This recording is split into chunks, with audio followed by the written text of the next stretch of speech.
Alright, good morning everyone. Let's start the second day of the class. The second day of class and the first day of spring. You can see the sun. I try to close the window as much as possible. The sun is shining anyway.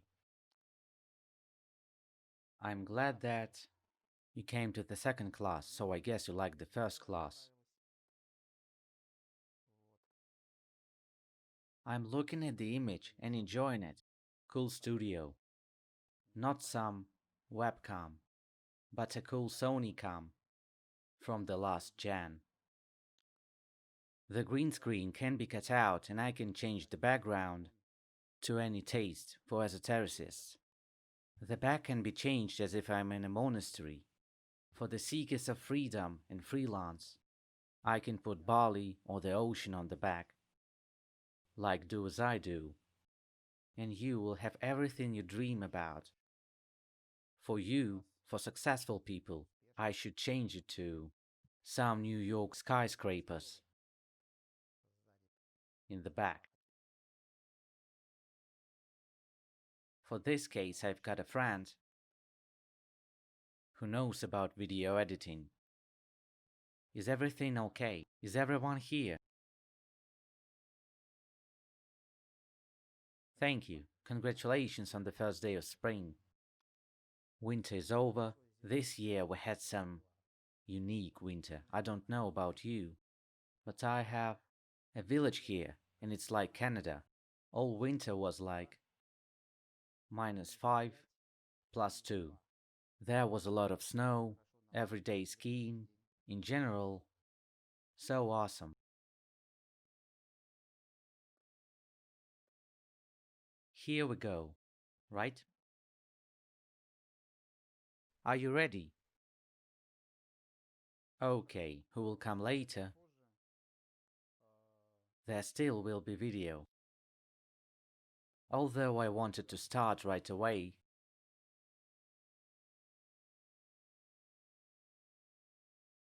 with the exercises.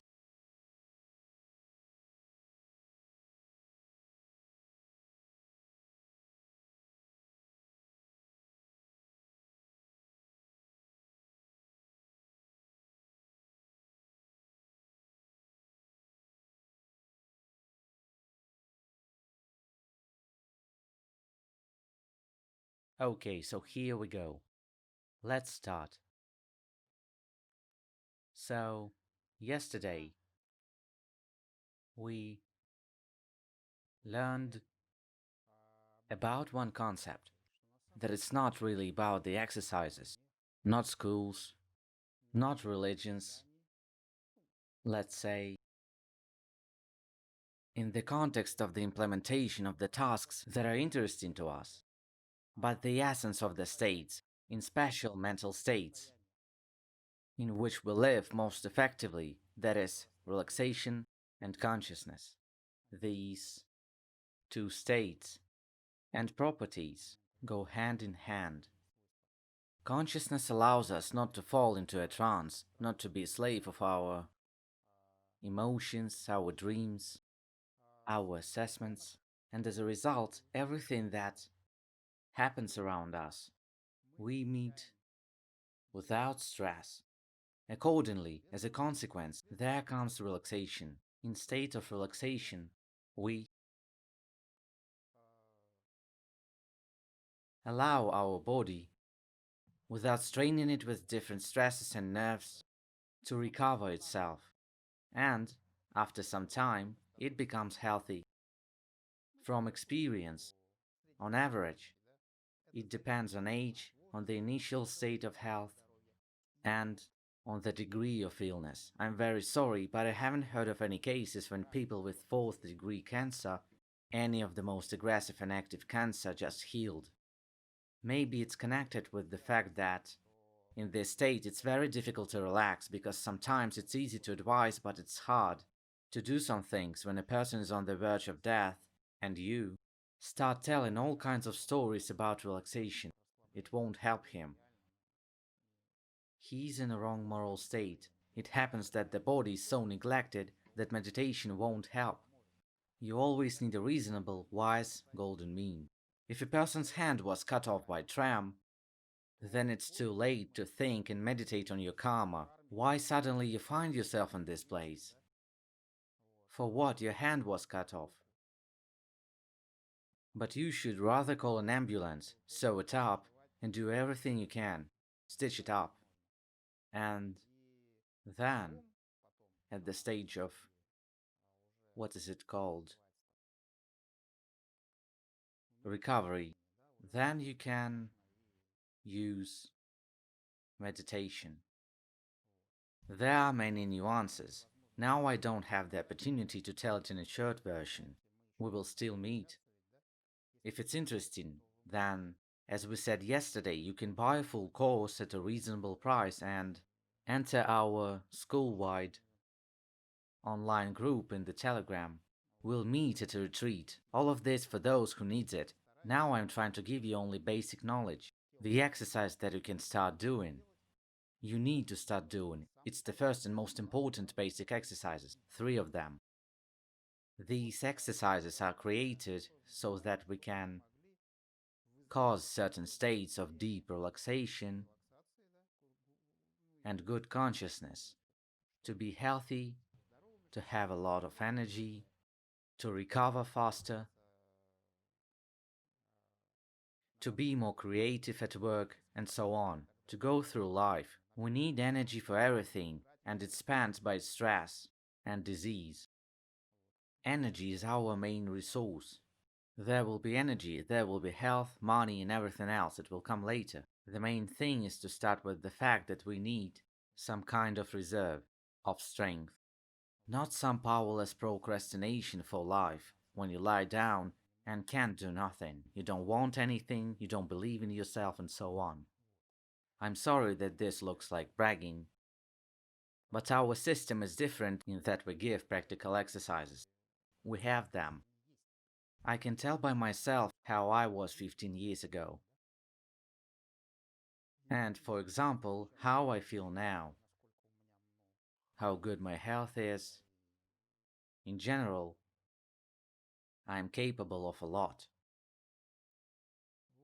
Almost don't get sick. I don't see doctors. Although, in a year and a half, I will be 50 years old. In a couple of months, I will be 49. I feel better than when I came to Qigong practice. That was at 33. I was completely destroyed. All kinds of varicose veins, allergies, constant migraines. And in 15 years my head never hurt. All because it's from the pressure, osteochondrosis, clenched muscles, blood vessels. But when you're relaxed, and there's nothing to hurt. And it's not about techniques and exercises, but about states. Exercises are just keys. I'm trying to say that there is nothing extraordinary about it. They always talk about some energy, some secret asanas. Manage to relax, in this state everything happens.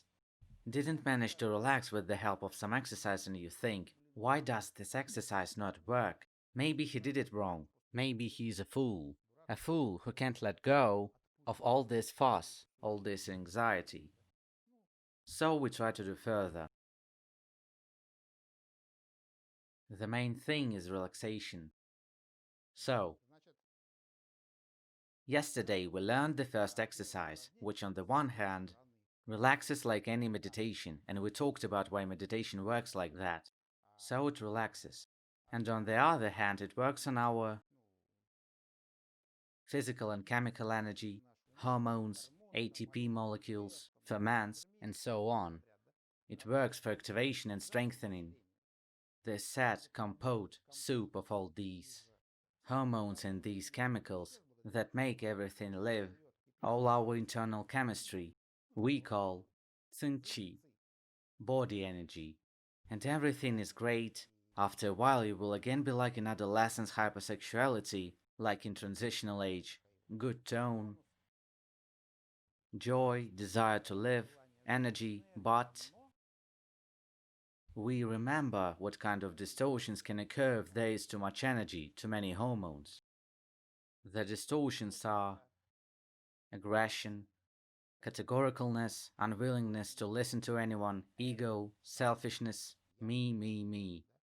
At some, well, at some stage, in some controlled proportion of ego, energy, tone, ambition, we need all of this to be able to do something. It's our fuel, our engine. But when it goes overboard, you can turn into some kind of maniac. You can think only about, for example, sex in all its forms. You can go crazy or drink yourself to death with unrealized ambition, anger, aggression, etc.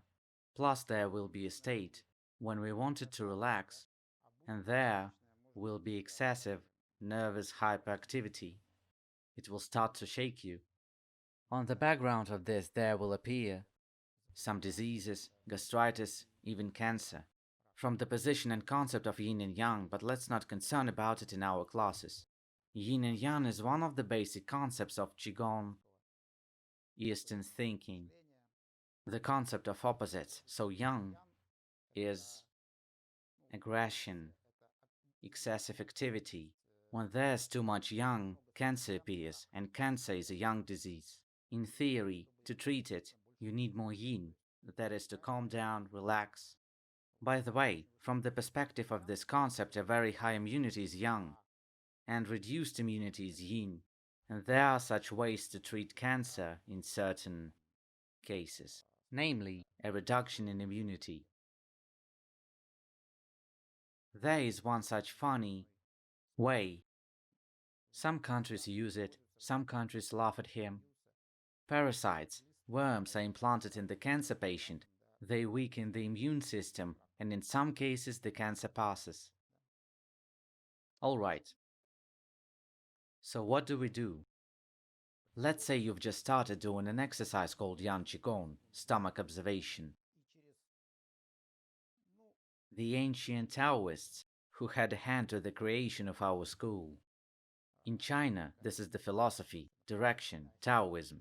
The ancient Taoists talked about a term of 108 days. They have such a beautiful and sacred number. 108 days for which you can get a result. The most interesting and mysterious mutation. Transmutation about which we talked yesterday, that you seem to live like a human and suddenly bam, such an explosion of all your abilities and functions. 108 days of regular performance of the exercise Yan Qigong every day, from half an hour. They have 108 days just as a beautiful sacred number, 3 months in total. I confirm that about this time I have had changes. I am not even talking about enlightenment, at least about acne, about smell, hypersexuality, about energy, about activity. I am awake. And then what? And then, about the 5th or 6th month, I almost threw my daughter's solfeggio teacher off the 3rd floor. We talked a little bit, and for some reason I suddenly changed. Although I've never been like this. Conflict. I'm quite diplomatic. I don't like conflicts, disputes. I'm categorical, young by temperament. By the way, that's why it's not very easy for me to achieve some results of relaxation. Maybe another person in my position would have long ago become a Buddha, and I'm still an ordinary person. And yet I don't choke anyone, I don't beat anyone, I don't do anything. A normal person, ordinary, kind, social. And then I was shaking when I talked to her. I felt that now I would grab her, tear her up, and throw her down from the 3rd floor. She didn't want to change her behavior. She was always late for class, and then my daughter couldn't make it to another school, so I just told her, "You have to be here on time," and she started yelling at me. How dare you? How can you say that to a teacher? And so on. She called me a twerp, but I haven't been a twerp yet. And only now she saw me in all my glory. In short, it ended in nothing. Of course, I didn't throw her off the third floor, but I couldn't get a word out. My ligaments and jaw tendons seemed to have turned to stone from anger. So later, if we study our system deeper, we'll learn about the relationship between emotions and certain parts of the body, tissues, functions, etc. For example, anger is the liver, it's the eyes, the eyesight. As they say, the eyes are clouded with anger. Anger is the liver. So from anger, tendon, ligaments can behave this way in situations. I had tears in my eyes then. I stand there like a fool, and there's nothing I can do. I understood that I have to leave the battlefield. I don't look so good that anybody admired me. And I safely retreated. I was very scared. I didn't understand what happened to me. I remind you that in our time, our Chinese teachers didn't explain anything to us at all. On the one hand, because they don't know these interrelationships themselves, they go by the method of copying. They were taught this way. If you want to practice, hold on to the exercise we've been taught. Do this. Why, how, what interrelationships? They aren't interested. They don't understand it, they can't explain it. According to this 15-year experience of looking at myself, observing my students, the methodological and methodical developments have become more interesting, and there is an understanding of how all this works. It's necessary to remove the excessive aggression that can begin after Yang Qigong. There are methods. By the way, now we consider the so-called first stage methods related to the lower dantian, that is, the stomach area, the navel area. Also, there are second, third, and fourth stages. On the second stage, we work deeper with our other functions, with the psycho-emotional background. We harmonize, we calm down. It's the middle dantian, it's the heart, it's the tenderness. It's all these hormones, endorphins, noradrenalines that gives us happiness, calmness, and so on. For now, we need the first step. We start with Tsin Qi, with life energy, like that. And later, we'll move on. But even on the first stage, there is an exercise. And now we will learn it, which reduces the sexual, chemical, hormonal, and psychological hypertonicity. This is a famous exercise, well known in all Taoist schools. Maybe you've seen what some people call it on the internet, microcosmic orbit, or small microcosmic orbit. But no, it's already tautology. Micro means small, microcosmic orbit. And the second name, which I'm used to, because I was taught that way, it's a small celestial circle. That's a poetic name. But what's a small celestial circle? It's when the moon revolves around the earth, and the big one is when the earth revolves around the sun. And there's this trajectory, the center of the lower dantian, somewhere in the depth, in the navel. It's like a certain center, let's say the earth, and the moon revolves around it in ellipsoidal orbit. That's how we will move our attention. The meaning of the exercise. We put our palms on the lower dantian on the navel. Imagine a red hot ball in the lower dantian, like yesterday. We start like Yan Qigong. Until you do, first I'll just explain it to you, and then we'll do it together. And when you feel something, imagine, and again, you can lead your attention in trajectory that I'm about to describe. But who still lacks the stability of concentration and attention, then you need a center of crystallization. Idiomotor. Such a game, as if you had some kind of energy there, some kind of red hot ball. Let's get it out of the center of the lower dantian forward into the navel. The hands are in place and not moving, only by using your attention. And here, with this attention as a magnet, you drag magnetic sawdust on the paper. And here, the magnet is your consciousness, your attention. And this sawdust is like this red hot ball. And here we lead it down the stomach, from the navel, down, leading slowly, trying to feel it throughout this trajectory, lower, up to the crotch. And then this ball, this energy, begins to lead from the crotch up to the middle of the back, right on the middle, where the spine is. Higher and higher, the sacrum, the area between the scapulas, neck, the back of the head, a point in the center of the head which is called Bai Hui. Lower and lower, we are going on the front, then the nose, and we reach the upper palate. Yesterday we said that when we do an exercise and any meditation, at least for now, we need to touch the upper palate with the tip of the tongue.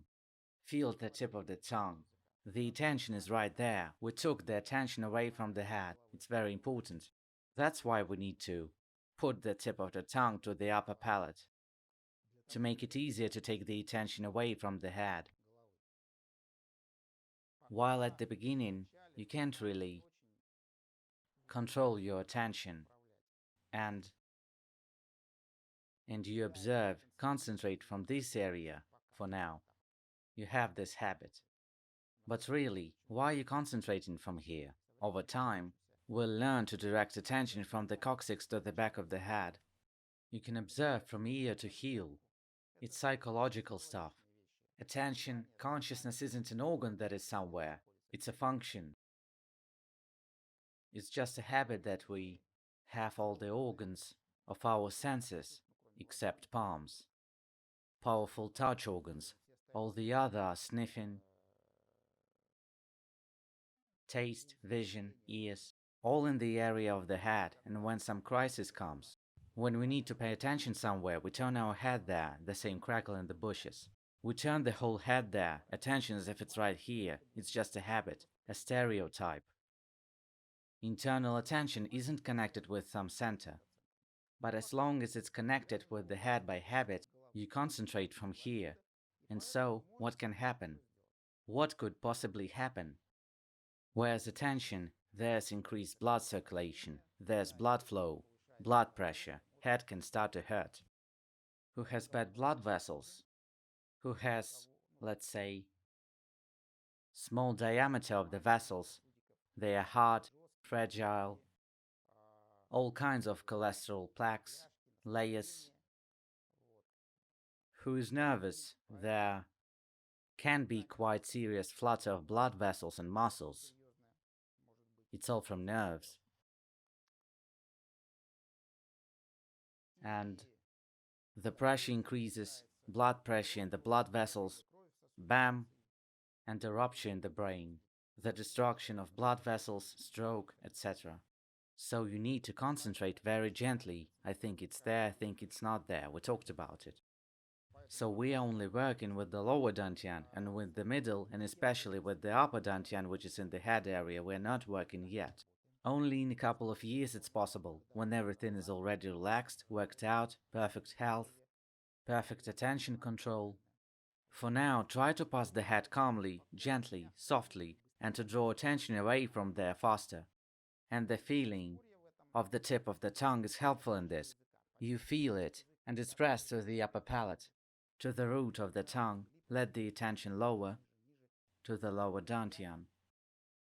If this isn't the end of the exercise, and we have just begun, then again we go further without drawing attention into the lower dantian, but sliding the attention down to the crotch, up the back, down the front of the body, up the back, down the front of the body. And at the end, let's say you did it for 30 minutes, at the end you lead your attention one last time to the navel. Lead your attention. such a game, to structure all these meditations, to develop your consciousness. Correctly start doing the exercise, correctly finish the exercise, don't sit in some trance, don't fly away. If you are asked for your name in the middle of the night, you answer, and here, at any time of the day and night when you do some meditation, you don't go somewhere, and you, through the order and structure, bring up your consciousness. We start and finish correctly. If we were distracted, then first we finish the exercise, and then we start talking to a person. At any moment, we must know what exercise we're doing. God forbid there will be some psychosis, schizophrenia, anarchy, destruction of ability to perceive the world structurally, consciously,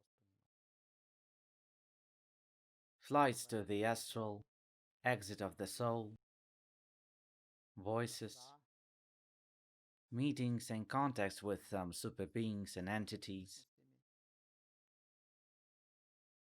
It's not about us. Our task is to be concentrated and conscious.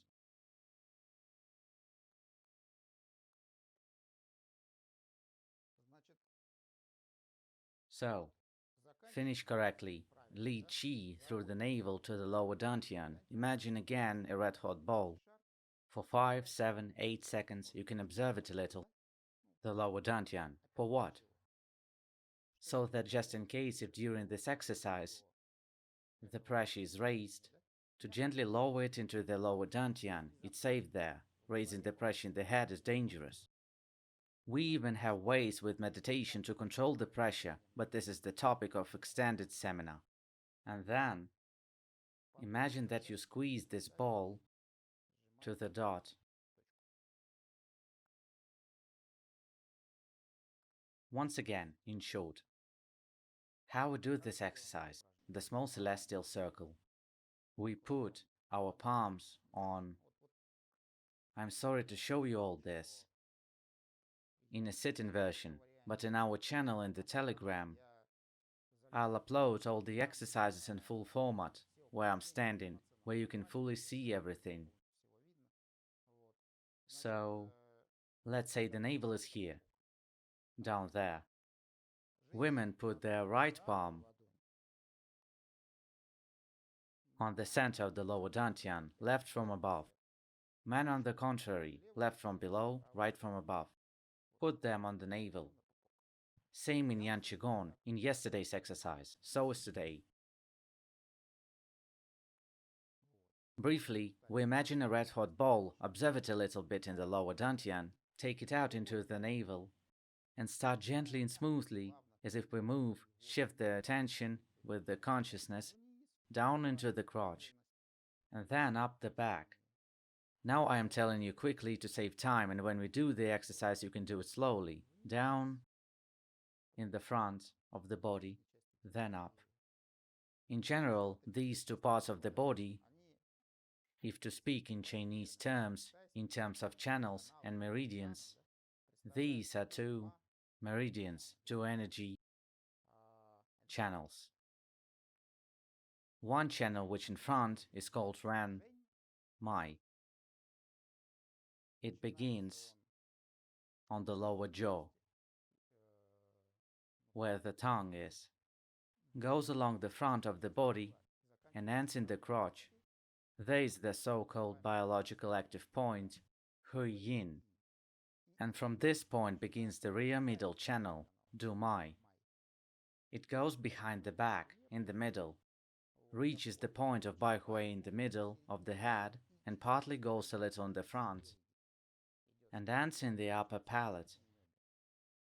So it's considered that we tied these channels, as if we have to lower the drawbridge on the river, and then, on the contrary, lift the tip of the tongue to the upper palate, and it turns out that we have closed the two channels and quietly, without any gaps, lead our attention, our energy.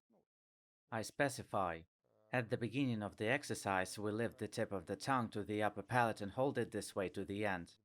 Not so that we raised, lowered, raised when we need to lead the energy. No, raised and constantly, quietly held. In fact, it's such an ancient rule for safety, which is written in these ancient tracts. I rarely met people whose tongue isn't pressed to the upper palate in a natural way. These are people who may have a slightly lower mandible or shorter tongue. Most people have their tongue pressed up against the palate like that. In short, pay attention to this. Maybe you should even move the tip of the tongue a little bit to create some discomfort that will help you concentrate. Move it to two bumps behind the teeth in the upper palate. Touch it and then start doing it. This exercise, the importance of which is difficult to overestimate, this is regulation of our sexual energy, Qin Qi. It's the diversion of excess Qin Qi through these channels, the whole body, redistribution. Why are there so many of these hormones, substances, and building materials? Testosterone is already more than enough. We still have to live somehow. But let's say I have a hernia on my back somewhere, and it would be great to move all these building materials and substances there.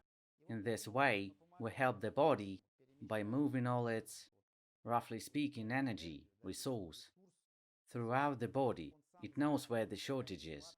It will use our own internal medicines, building materials, and do something there.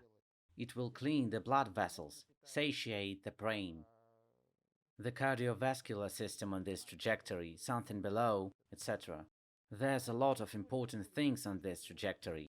The spine with all its hernias, lower and upper osteochondrosis, the eternally problematic middle spine, brain, eyes, vision, ears, thyroid, thymus, which adults and ordinary people no longer have. Only in Qigonists it starts to grow again. With enhanced second stage practice, when we put our attention here, the thymus is a unique thing. But that's not what we're talking about yet. Cardiovascular system, liver, spleen, stomach, gastritis. At the bottom there are prostate, gynecology, andrology.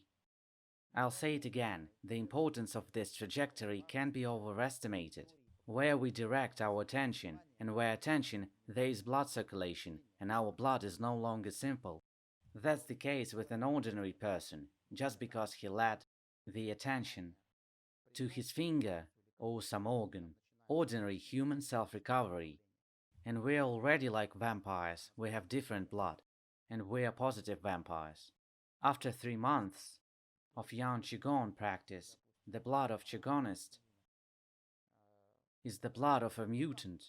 That is, there are already so many hormones and building materials. We have intensified and activated the work of our glands. Thanks to this, we recover thousands of times faster.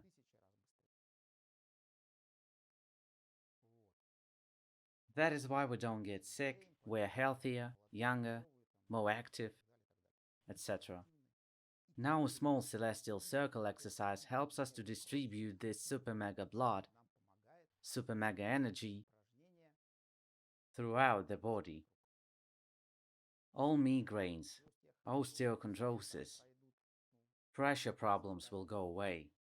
Memory, brain function improves. It leads our blood, our attention. All these nutrients, oxygen.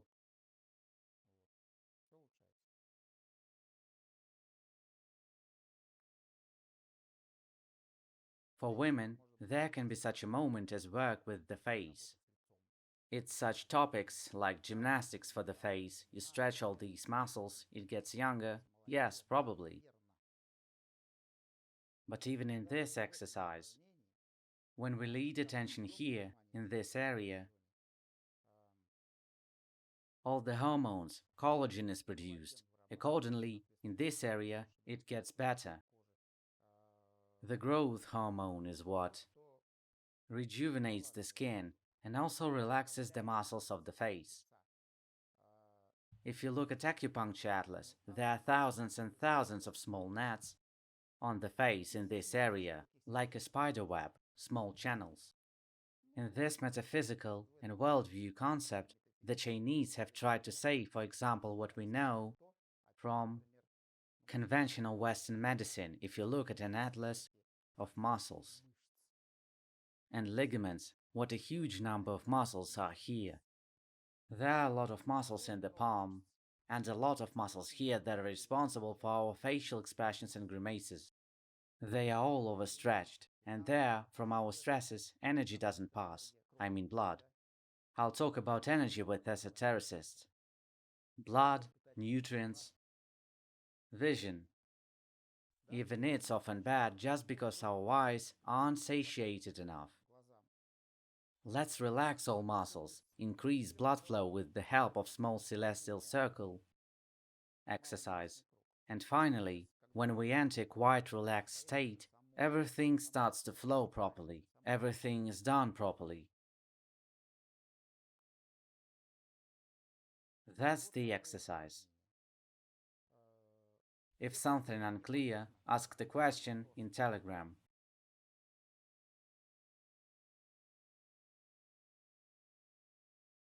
If it's clear, we'll do it.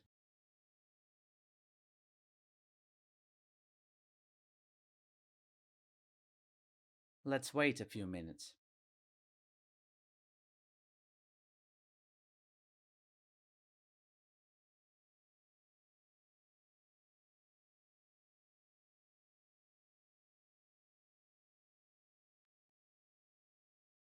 I guess that I have a delay due to the stream. When I say something, you hear it in a minute.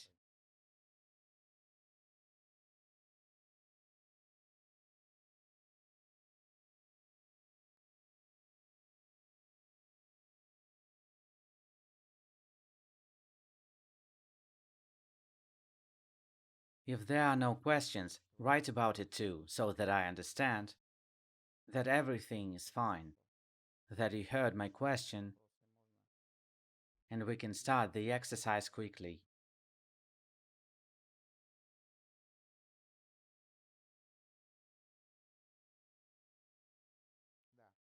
Yeah, you're right. You just have to try it.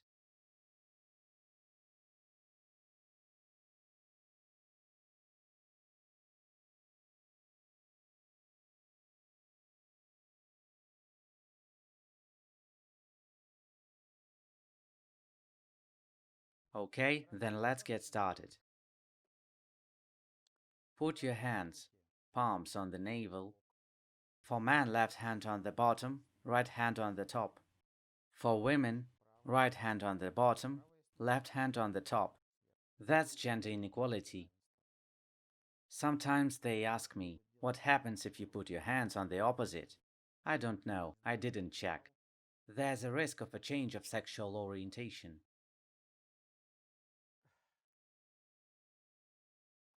Okay, close your eyes, the tip of your tongue to the upper palate, attention to the lower dantian.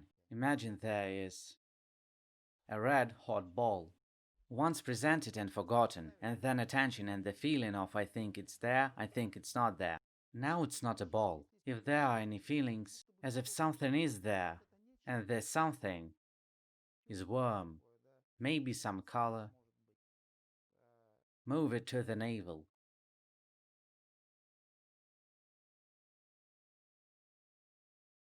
We observe it in the navel.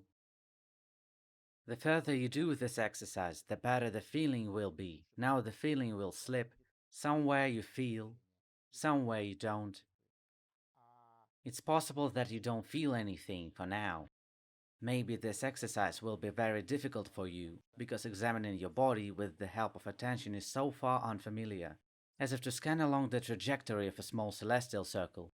You don't have to be afraid, have to leave it, have to think that it's not for you, that for some reason you can't do it or you don't have abilities.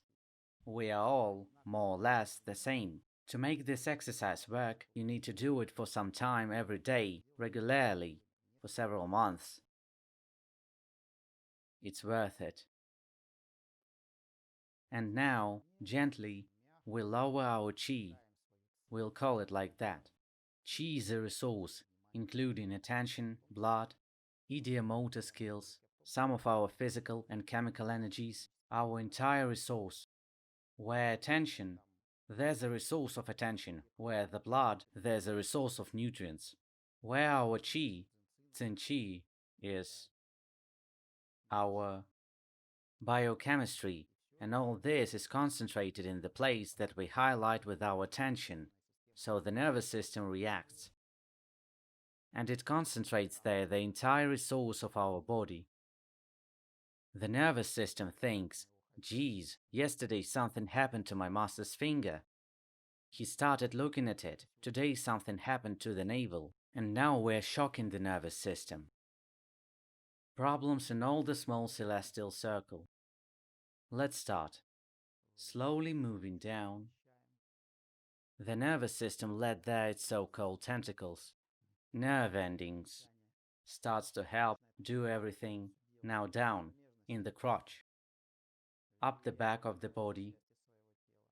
Up, already between the scapulas. Up the neck and back of the head. The point by Hui on the head.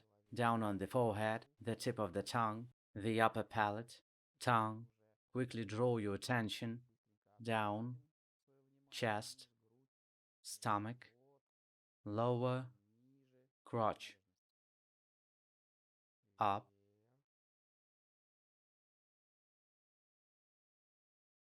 down, gently, softly, up,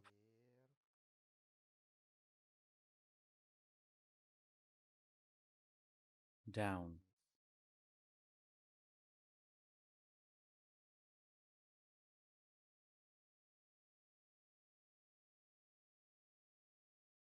up,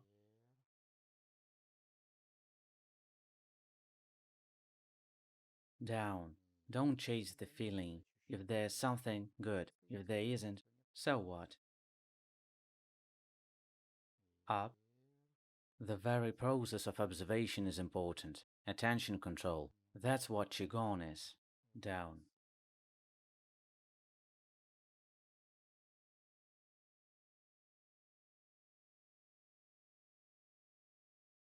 up,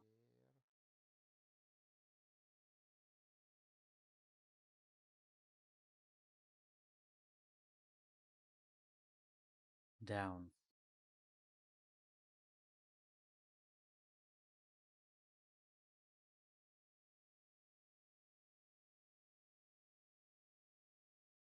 up,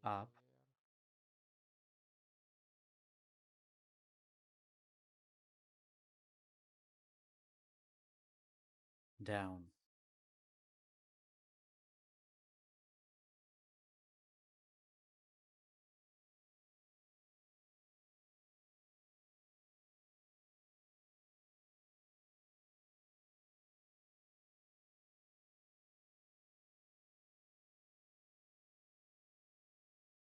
up,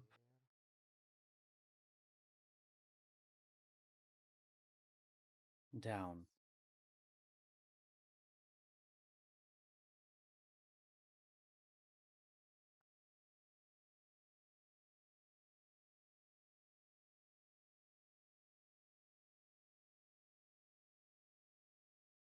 up,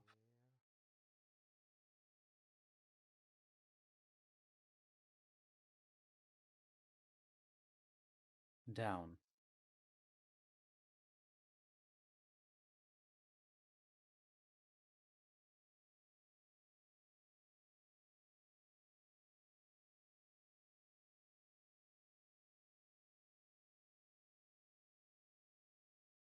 up,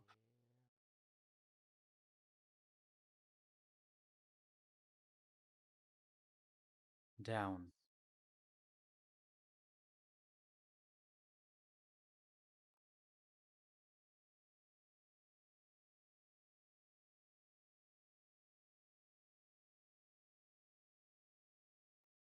up,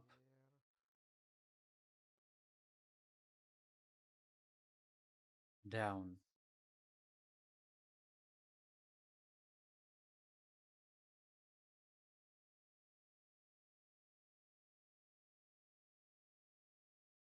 Okay, we lead up one last time.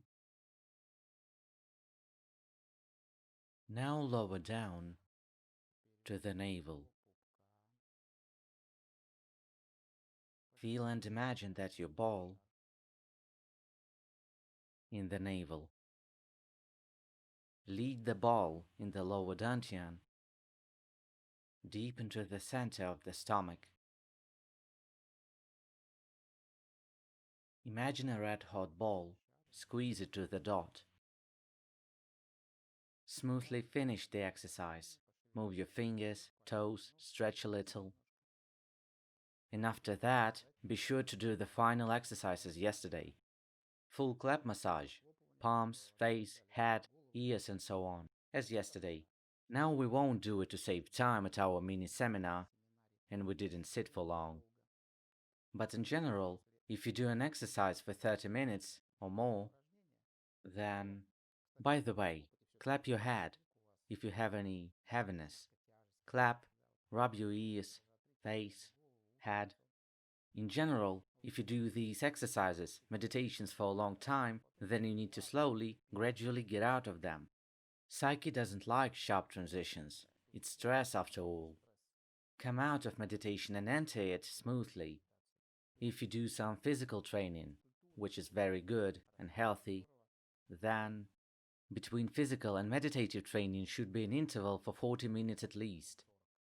For the body to come to a normal state, the heartbeat to calm down. Otherwise, meditation will be ineffective. There will be no strength for normal meditation, and in these states, unpredictable instability of the nervous system can occur. We are also talking about nutrition, about food. You don't need to train immediately after a meal. First of all, the body must be able to digest food safely, at least 40 minutes or an hour. And if you do any cryotherapy, any cold procedures, frostbites, frankly speaking, I have a negative attitude to this. Same thing with this. It's also possible to practice after some time. And also after practice, after meditation, there is no need to jump up and run cross, do push-ups, do squats. Also, don't eat until the body is awakened. Let it pass at least 20 minutes after meditation. Drink a mug of warm water. In 5 or 7 minutes before eating, prepare your digestion and then eat. I'm not talking about cold procedures after meditation at all. I'm against all these extreme things. One of the basic, key philosophical paradigms of our school, our concept, it's moderation, the golden mean. The body will do everything by itself. You don't have to force it, put it under stress. At first, people who start to pour cold water on themselves or bathe in ice holes feel very well, of course. It's stress. Adrenals react to stress by releasing various hormones. And people work on their own internal drugs, they feel good. But gradually, first of all, the adrenals are exhausted, and secondly, all our energy and hormonal functions come into disbalance. And someone after 5 years, someone after 15, ends his life sick, disabled, and in general something wrong with the brain, even when everything seems to be fine. I saw one woman, a well-known woman in Russia, lives in Chelyabinsk, who walks naked even in winter, literally in a dress of chiffon and swimsuit, right in winter, in minus 25 or 30. And here she was given an interview, saying that she feels great. I feel great, I feel great, I feel great, I feel great. I thought, oh my god, I'd go to a psychiatrist. In her eyes, behavior, yeah, she's truly feels wonderful. Somehow the psyche starts to do such things when we start to oppress our body, to save it when we lack energy, nutrition, something else, when we work too hard, The psyche, with all its psychosomatic, energetic, imperative, command function, starts to go into a lower state, like an amoeba enters a cyst. When unfavorable conditions start for it, try to starve for 10 days, and after 10 days, you'll notice how all your reactions are disturbed. Thinking activity is disturbed if you already have normal opportunities for self-monitoring. Many people who are fond of such things, they think it's good, because yesterday they were violent, aggressive, everything we talked about, all these stresses. And today they are quiet, relaxed, so they fooled themselves. They didn't become relaxed, and they didn't overcome trance states, states of dependence on emotions through consciousness. They turned off their consciousness, their perception. They got a state in which they just can't react.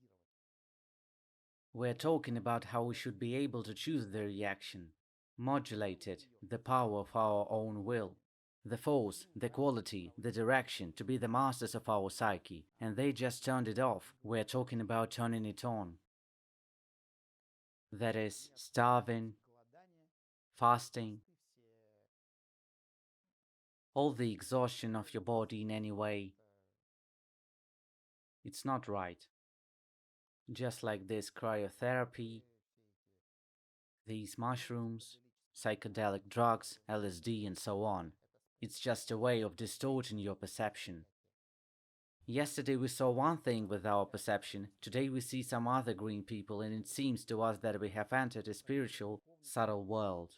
It's just a distorted work of perception. It was wrong before, now it's wrong, but in a different way. Unusual, so people are interested in this phenomena, mysteries, riddles, voices, aliens, gods. Our task is to restore the normal work of our perception, activate it, clean it from all trash, illusions, glitches.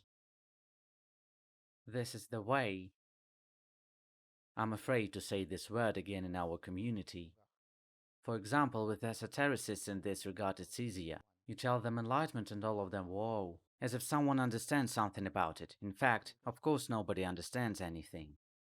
As long as there is no such state, we can't understand it. It's a transcendental experience. That is, as Immanuel Kant said, beyond the possibility of understanding with our mind, transcendental experience. When the mind will be here and we'll finally get out of it and look from the outside, we'll understand this transcendental experience. Until we're slaves of our mind, we're inside the system. When we're inside the system, we can't understand it. We have to get out of it, and only then, wow, this is how it is. Okay, and now, the third exercise. The third main important exercise, in spite of the fact that we're working in the format of a mini seminar, we will learn all the main exercises. The first one is Yan Qigong, the second one is small celestial circle to compensate for the state, and the third exercise is unique. It's very interesting because it's a kind of universal instrument. You know, you talk to a person. Come to us to learn how to sharpen metal objects. He says, I'm not interested in this. My life, my calling, I once faced it, I was taught, I realized that my way is to be a butcher. Well, okay, bad luck with the student. You come up to the other and say, come to my seminar, we'll learn how to sharpen iron. I don't like it, and you can't learn everything in the world. I save people, it's my calling. I'm a doctor, a surgeon. I'm doing surgeries. Okay, well, decent job, bad luck again. You go to the next one. He says, Don't even start, I know you. You're a sectarian, a categorical fanatic. You aren't interested in anything else but sharpening iron. And life is so huge. When will you finally understand that? For example, I'm sculpting statues. Sculptor. It's so great. And another person is a carpenter, etc. Everybody has their own business. Nobody wants to go to the seminar and learn how to sharpen iron. And if you look deep into it, there is one interesting universal basic thing that is useful for any person, no matter what activity he does. No matter what he is doing, he meditates. Good. Without it, there's no way. Plays the violin. Okay, there's one thing without which there's no way. The third is a boxer, the fourth is a manager, the fifth is someone. What do they all miss? Let's go back to the analogy of sharpening iron. We offer a tool with which they can sharpen what they work with, their main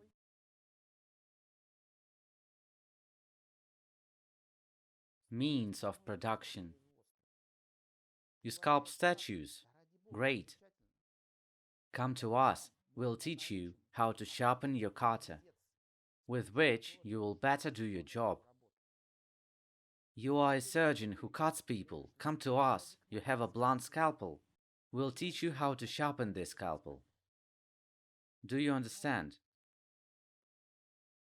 The carpenter has a blunted axe or plane, and everybody has forgotten about it. Nobody sees it.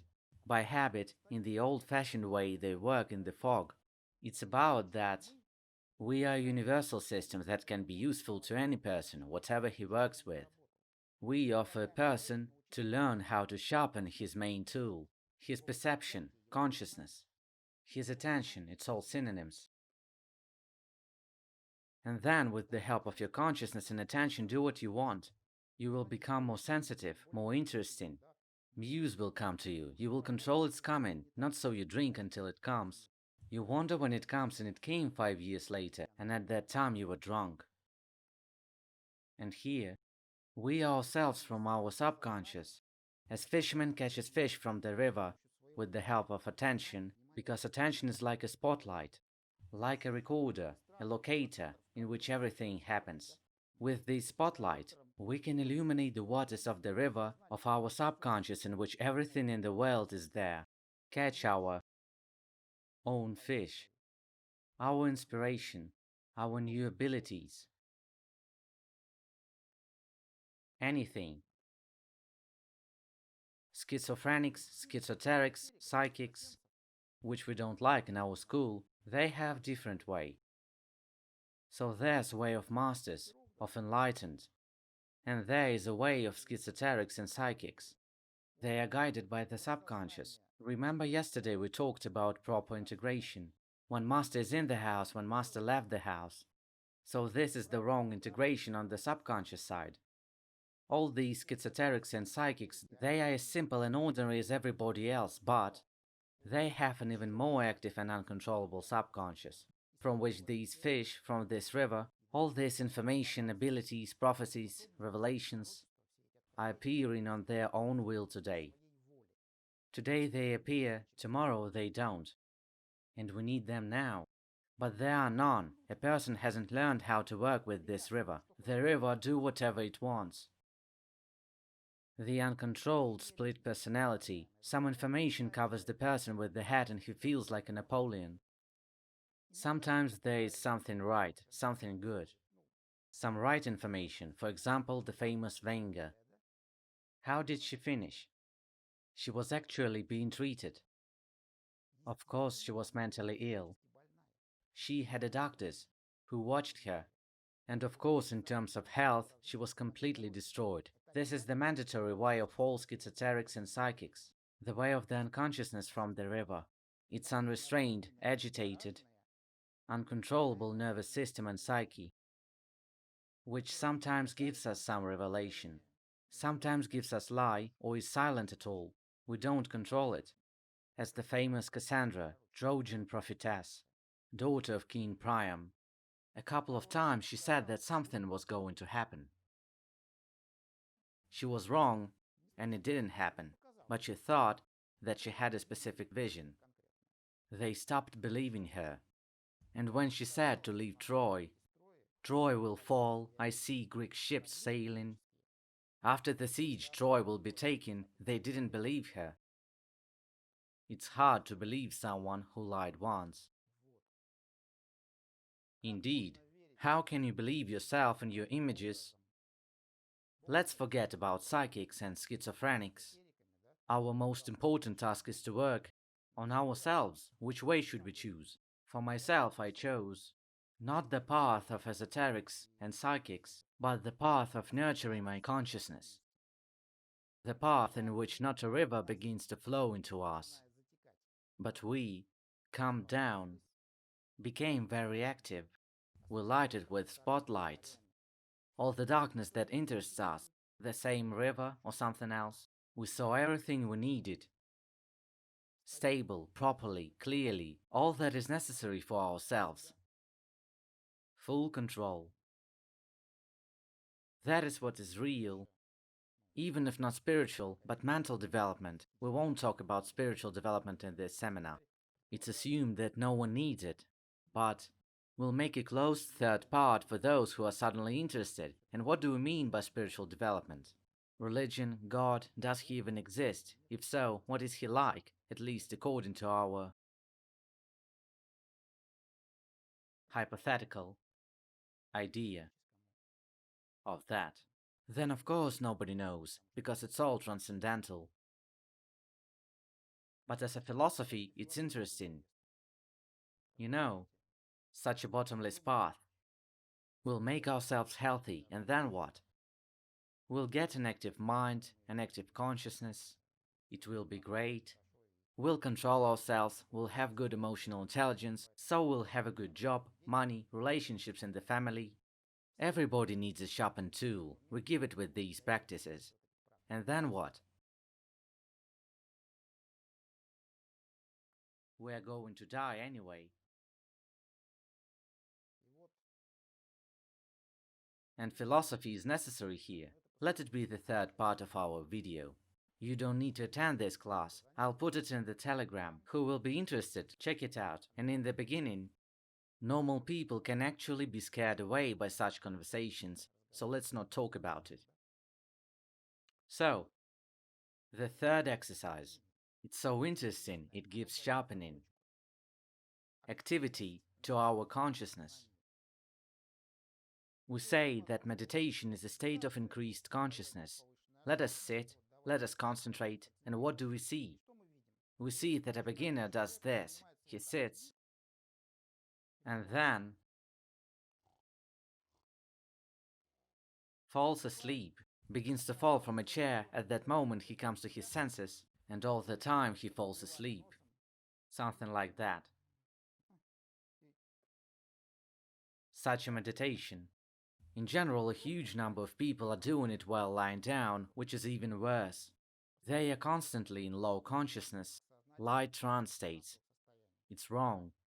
In yoga, there is such a thing as shavasana, a lying meditation, but it's short term.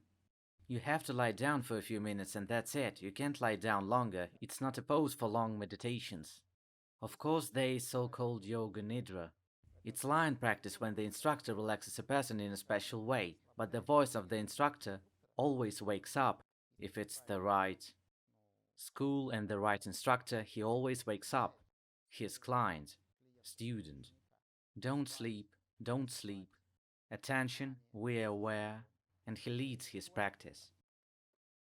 And so you can't lie while training.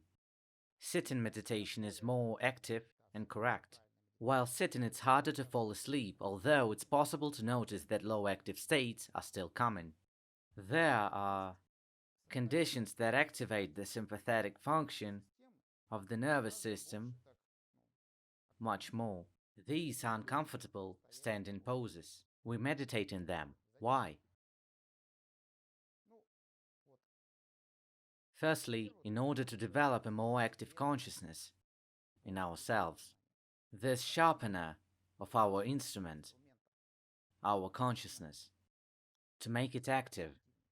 That is why we need these standing meditations on two legs, there are meditations on one leg in half squat, etc. Secondly, it's relaxation of the body. When you regularly slightly strain the body, then the nervous system begins to see these tensions, and after a while, it's trained to relax unnecessary muscles in this movement, in this exercise. I always, in this case, in this context, I remember the story. When I studied, I graduated from music school in violin class. On summer break, I didn't play, although in summer I was given homework. Am I stupid to do this in summer? It's better to have a walk in the yard. The week before the 1st of September, Mom starts arguing. You're a bum, you've done nothing. Get up by the easel. Learn what you've been given. You go to the easel, you take out the violin, the bow, and start playing. In 10 minutes, my hands start to fall off. It's hard. But how did I play it earlier? The lesson lasted 45 minutes. Literally, after 3 to 5 days, the hands get used to it. You can't become stronger in such a period. It's just that the body learns how to relax. The bow moves down in the lowest position. Before moving up, the hand had time to relax. Up, in the upper position, hand had time to relax, and the movement itself is no longer tense but relaxed. The same will say any boxer. For example, I once boxed. I remember a punching bag. It's necessary to hit it, gain momentum, do it quite quickly. In a minute, my hands start to fall off. In 2 weeks, it's possible to do it for 10, 15 minutes, not because you got stronger. You can't become stronger for such a period of time. The body just relaxed. And in the extreme positions, it's trained to rest. It's everywhere. Just try, let's say, yesterday, we learned the exercise. Jump a little bit without taking your feet off the floor. Try jumping for 5 minutes. It's not a difficult exercise. But in 4 minutes, you'll have calf muscle, like a rock. There will be terrible tension, you'll be tired, and why's that? It's nothing. Just unfamiliar move. If you jump like that regularly, and it's very useful in terms of preventing varicose veins, in terms of restoring internal muscle tone, tummy tuck, and many other things. In a month, you'll be able to jump for 20 or 30 minutes and you'll enjoy it. You'll be relaxed. This is the meaning of these practices. When we do meditation while standing, then after a while, the body at first will be uncomfortable, painful, overstressed, but after a month it will suddenly relax. We say that our task is to relax and go to this relaxation through the psyche. It's very important to understand. We need to relax the psyche, then everything else will relax. It's done through meditation. How does the psyche strain the body? It commands the body. Any image that comes into our head, danger, or some desired object, or something else, this image initiates the synthesis of some acids and alkalis in our body, which, in a certain way, these electrochemical reactions stress our muscles to do something. If it's danger, then jump aside. If it's a loved one, then rape, at least when it was possible. Now it's impossible because we live in a modern society. But the biological program remains. That's why we have all these micro stresses and micro movements. And we forbid ourselves all these movements. We're social people. All these accumulates, and as a result, restrained people are like a stone from the inside. And tired, and there is no energy, that is, a metal plate, give it a potential difference, high voltage, and it's all bent out of this tension. And the same way with the psyche. The psyche sends a signal to our muscles and they are also bent. So all these yoga asanas, it's all nonsense. They tear, stretch themselves. They deform irreversibly because the ligaments can't return to their original state. They are not as elastic as yogis think. You stretch them out and they will remain like that. They are traumatizing.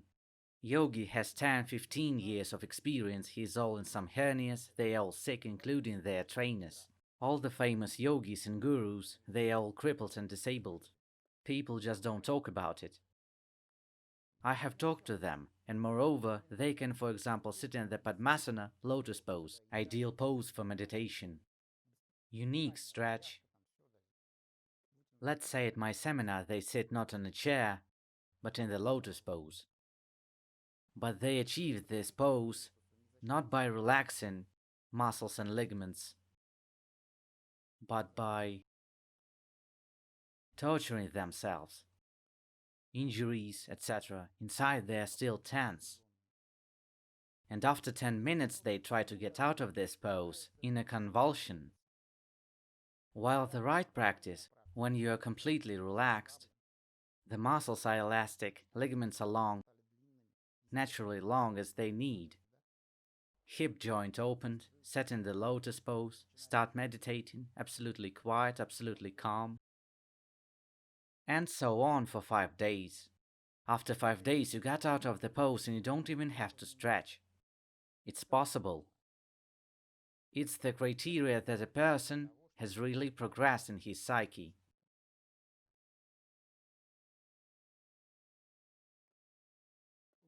So, what was I talking about? I was going to talk about standing exercises. Of course, we're going to relax the body through the psyche, but when will that come? The psyche can relieve its tension in 6 months, in a year, someone may have longer, but it's a global work, and no matter how long, because there is no other method. There is no other more important task, and there is no other option. It's the only method, it's the only one in all the great schools. We work with our states through the development of consciousness. That will lead us to an alternative state, to the trance state, when we are defenseless in front of our reactions. This is the only way. Chan, Zen, Dhyana, Hesychasm. All great schools are the same. They all try to reach this idea. And if there is no other, and how long will it take to wait? As long as it takes. If we have set a task to relax and change ourselves, to change our state, to really master ourselves and our psyche, there is nothing else.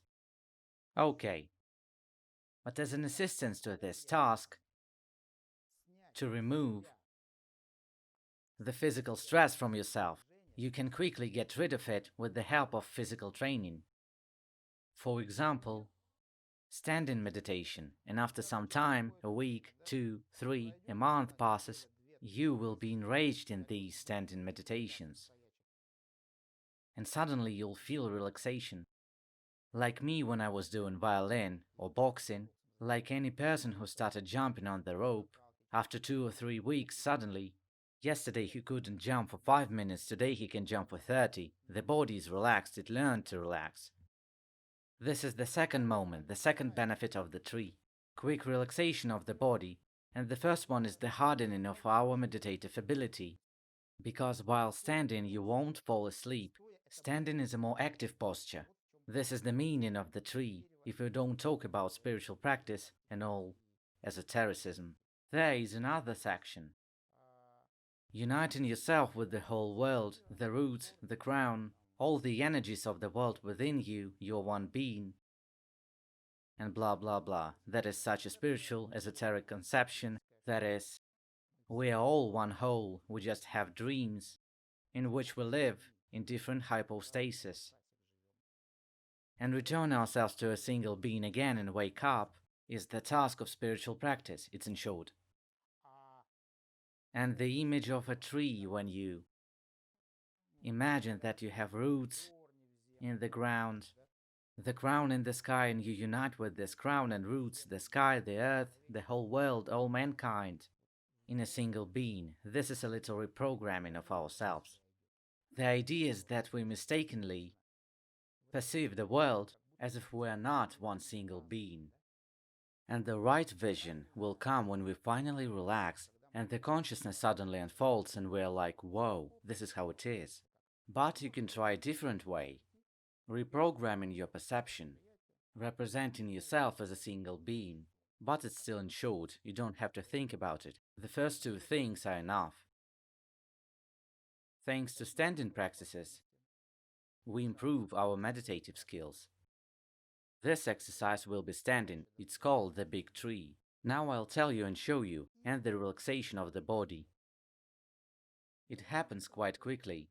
I remember when I started Qigong, I came for some extraordinary results. I wanted to learn levitation, to look with the third eye, to go through walls.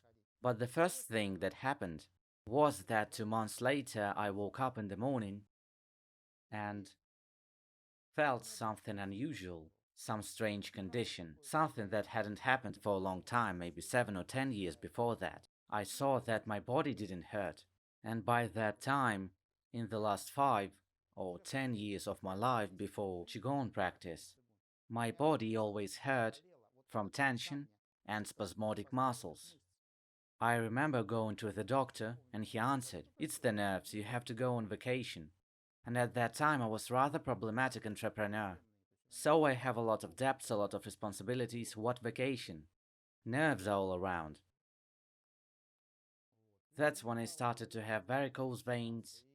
My body was sick and couldn't rest during the night. It just couldn't. Because at night, it's same manner. We are controlled by subconscious, these dreams, reactions, emotions. Meditation allows us to have a better rest and sleep. That is, at night you can practice meditation when you have already mastered it, and you can rest faster than after a normal sleep. And so I woke up, and I didn't find that tension in me.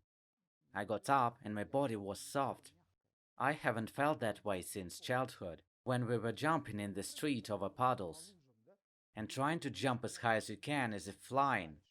And parents didn't understand, why did you run, move near us?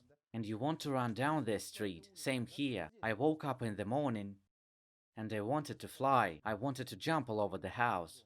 Finally, relaxation came, which since then is always with me.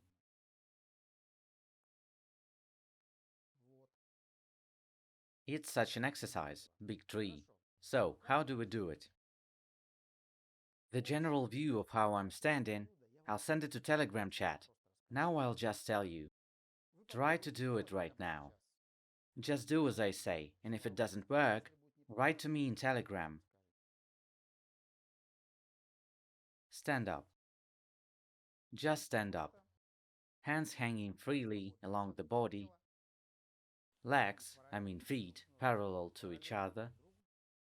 Not like this. Pay attention, it's important. They are parallel. At least that's how it's going to be for now.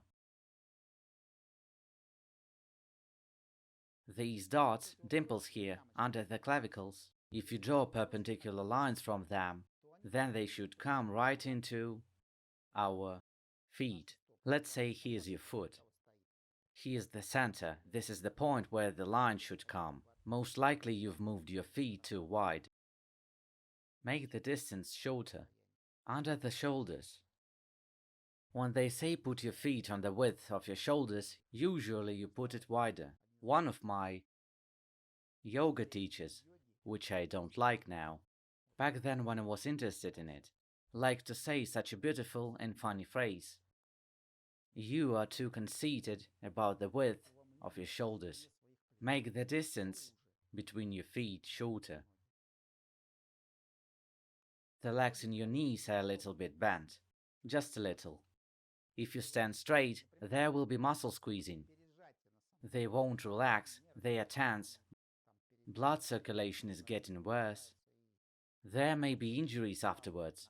There will be exhaustion and dystrophy of the squeezed muscles that are bloodless and constantly tense. So, your knees are a little bent. Stretch a little upwards, like that, as if you are being pulled by the head, with the chin directed not upwards but a little pressed down. Feel the release at the top of the spine and in the neck. Stretch upwards. Now relax, but stay in a light-weighted state. That is, you don't need to stretch like that, you need a relaxed state. So you removed some excess compression and stood up. Most likely you have such a deflection in your lumbar area. If this is the stomach, the deflection is in this way, towards the stomach. It's called, if memory serves, lumbar lordosis. It doesn't matter. The important thing is that it's bad. Tense muscles, as if you are pulled from shoulders to heels by these strings that are inside you.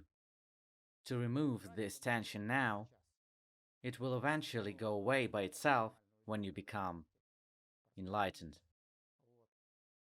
Twist the buttocks a little forward, as if with a coccyx we are trying to scoop from below to the stomach.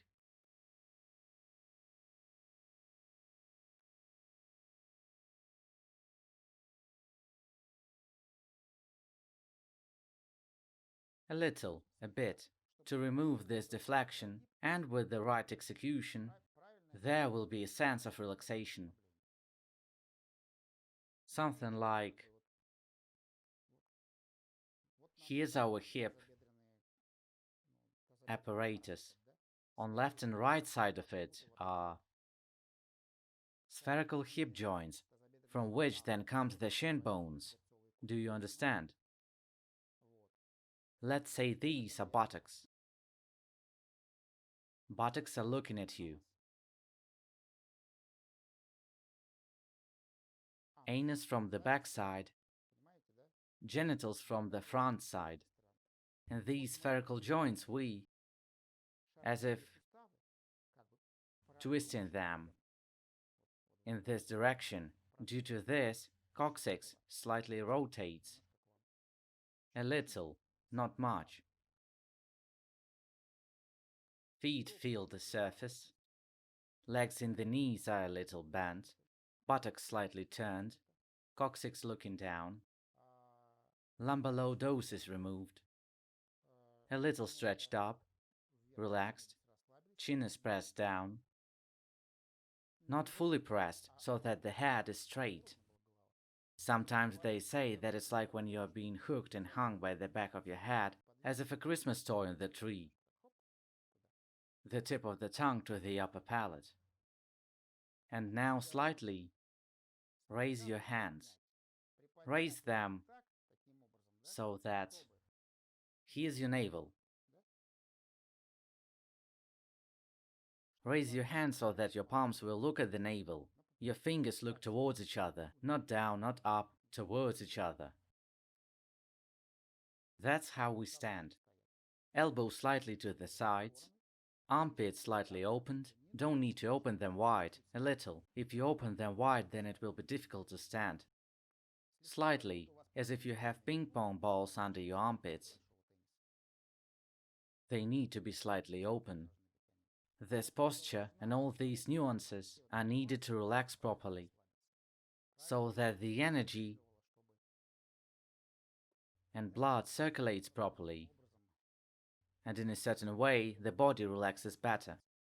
I have 3 lectures for 2.5 hours each about this exercise.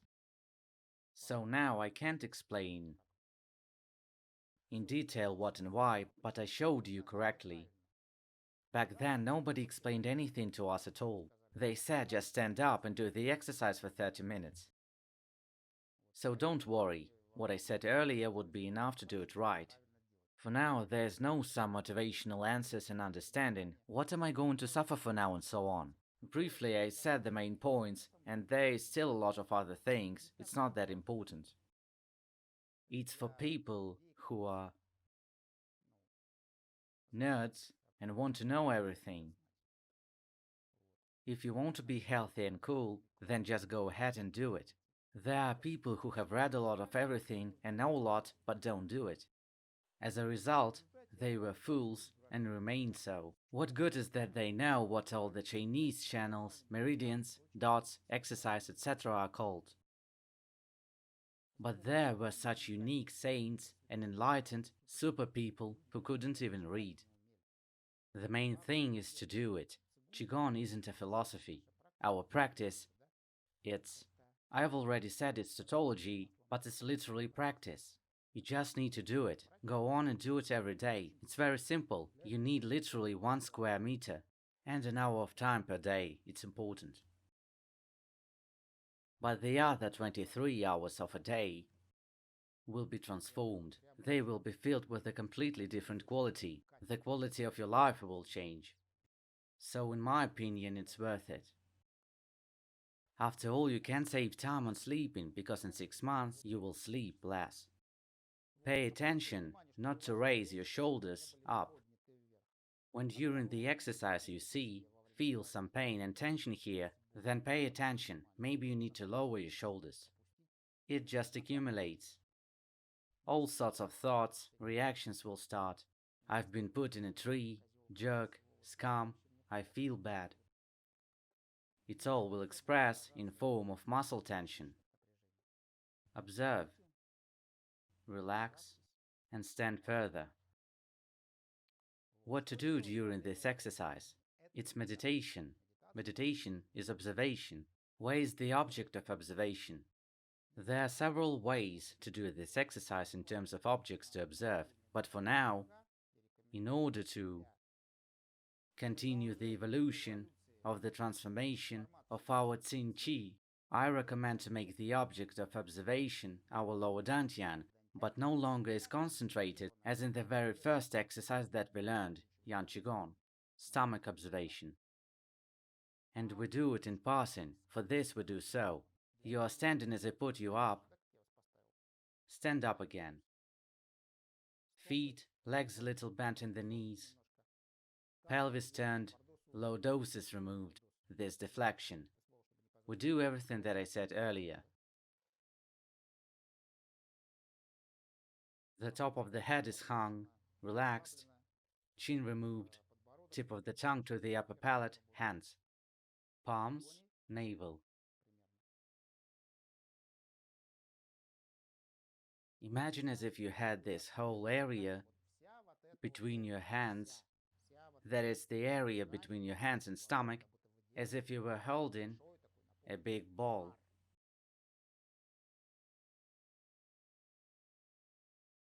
Now please sit down, we'll do an interesting trick, and you will see that there is something that can't be explained yet. That this isn't just materialism. Please, rub your palms.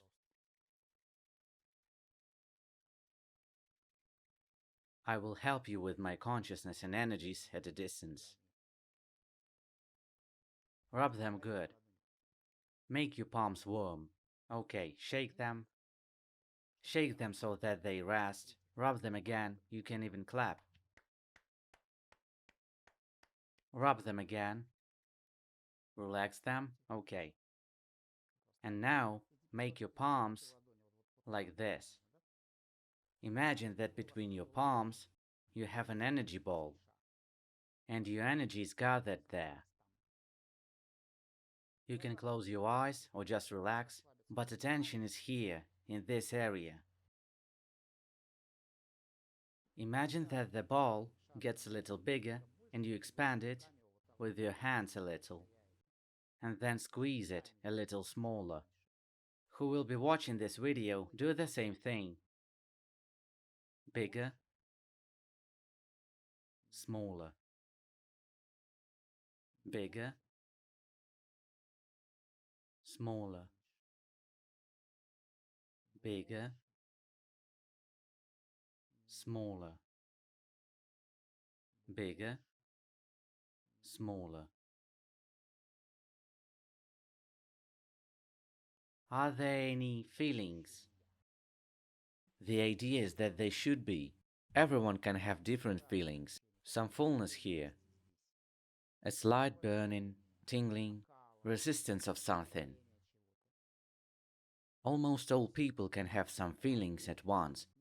If someone doesn't have it, you can train like that longer 5, 10 minutes. By practicing Qigong, you will gain improved sensibility and improved feeling, nerves, and all these feelings will be clearer, sharper, because you will relax in rough noises, anxieties, emotions will leave the locator of your perception, you will become quieter. Accordingly, you will feel more quiet signals. By the way, what is the third eye? The subconscious knows everything, it generates different images and answers. And when we become quiet and purify our consciousness from external noises, then in it, by our will, if it's not the path of psychics but the path of enlightened, as a fisherman catches fish from the river, we will learn and put in front of us the information and image that we need. The rest of the signals won't interfere and you will clearly see what we need. That's why in our school there are ways to diagnose people mentally. By that, I mean to diagnose at a distance. It all works, it's all there. It turns out that everything is simple. It's just important to develop your perception and level of silence at the same time. Okay, let's say you already feel it. This feeling has to be done. Now stand up again. Now you have this big ball. It's not only between the palms, but it completely fills the space between your hands and stomach. Carry this feeling, feel it, observe. The task of the exercise is to feel, observe, bring your attention to the area between your hands and stomach in any convenient way for 30 minutes. To do this, we stand in the tree, imagine this ball, slightly increase and decrease it, feel it, and receive a signal as an additional instrument, the center of crystallization of our attention. And that's it. Feel, observe this feeling. We no longer imagine anything else. The rules of meditation are the same. Thank you, you can sit down. The rules of meditation are the same in all cases. It's the same here, once presented and forgotten. I think it's there, I think it's not there. Seems to be there, great. You don't have to amplify these feelings. You feel something, good. Now this feeling helps us when we feel it, observe it, realize it. It helps us to focus, and that's it. We have fulfilled this task. With the help of this ideomotor, this game, we tied our attention to this area. The meditation has begun. Let go of the mind, that is, we don't visualize anything else. Now quietly, peacefully, gently stand. Sometimes we track the tension in the body and let go. Relax this tension, and so for 30 minutes. There is another such a moment. When you get up in this exercise, we call it the big tree, and say get up in the tree. Then when you have taken the right pose, at the beginning imagine the roots that go through the whole earth. You are huge. The earth is small and it's tangled up in your roots. And you take energy, the essence of the earth, so-called yin qi. Energy comes up nourishing your body. You grow up and the crown starts to germinate, filling the whole cosmos, the whole universe. The energy of the cosmos starts to come down the crown, nourishing your body. You have combined two streams, yin and yang, both of these categories. You have combined the so-called three yuans. We'll talk about it later. Three yuans: human, earth, sky. This is the Chinese shamanic worldview. Three yuans, three worlds. The shaman is the one who has become united again, has become the middleman between three worlds, earthly, human, and celestial. He reunited them. He restored this connection. We are one whole being. Imagined so once, felt, and forgotten. Then hands, ball, feeling in the ball, and now we look for 30 minutes. Pose, image, ball, and meditation. I don't want to say as if this is the ball, because the ball may not be there anymore. I don't want to bind you to it. This is just a feeling between the hands and the lower dantian, between the surface of the stomach and the surface of the hands. And so for 30 minutes. In the end, when we're exhausted, but one day this exercise will be blessed. We imagine the ball again and slowly begin to squeeze it smaller and smaller through the navel. Put the ball in the lower dantian and squeeze it to the dot. And that's it, the exercise is finished. Rubbing, clapping again, we do all these things. It's very important to clap and relax. It's a great exercise. It's a unique exercise, and the problem is that few people do it, because they don't want to get strenuous. And without this exercise, all the other exercises are useless. The rest of the meditations will always be sluggish. That's why people do some practices, but there are no results. A person is in practice for 15 years. We met. I'm a famous teacher in this niche. And here he starts to consult. How come? I can't do anything. It doesn't work. He doesn't stand in the tree. He isn't interested in it. But he does quiet meditations. We call sitting meditations quiet, because they are more yin, quieter. Yet in the tree there is more active meditation. But it's very important for sharpening the instrument, which we use later in quiet meditations. Quiet meditations are transformed. They become bright, clear, cheerful, active. Meditation isn't a trance. It's superconscious. Activation. For this activation you need the tree. The big tree exercise. Do the tree at any time convenient for you, so that we save time of our lesson. We won't do it now. Finishing our lesson today, I recommend a small algorithm.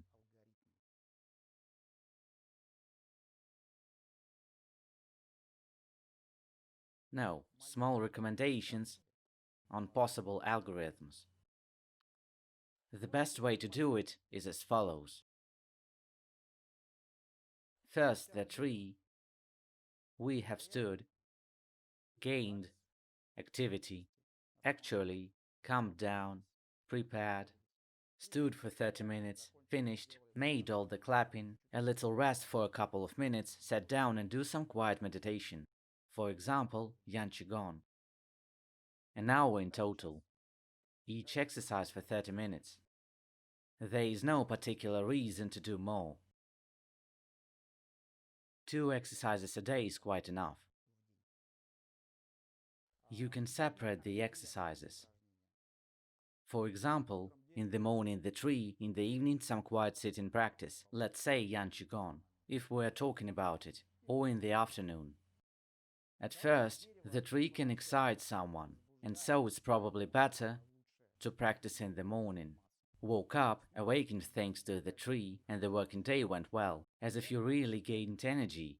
And if you will do this exercise before going to bed, then it will be hard to sleep. But we are all a little different, so take a look at yourself. For some people, the tree calms down very well, because it pulls out of the trance, out of these emotions. We are not interested in trance, in emotions, because all the time something hurts. You are your attention within the body, not in some thoughts. You aren't interested in any problems and troubles. When it feels like your back is about to crack or your buttocks are about to fall off. I don't want to scare you. It was hard for me. I was overstretched when I came to Qigong. And someone is already more or less relaxed, and so the tree will be more or less pleasant exercise. And after a while it really becomes very comfortable. It charges with incredible power, energy, states.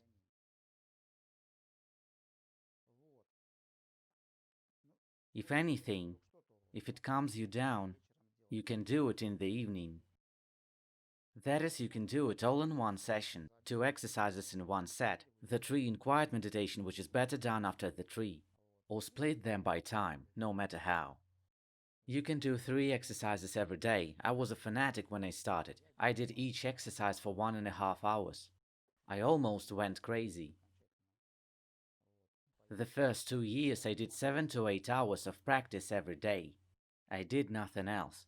I wanted to become a Buddha faster and earn money, the enlightened I loved.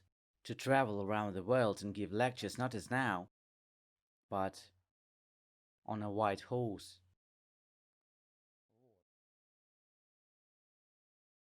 Yeah, it didn't work out. So, you can do 3 exercises, but each exercise is no more than 30 minutes. You can't do a lot of exercises like I did. There can be a shock. It's an overstrain for the psyche to concentrate so much and for a long time. The result will be even deeper trance, low consciousness state. The psyche will shut down, to rest at least a little, and it might not turn back on.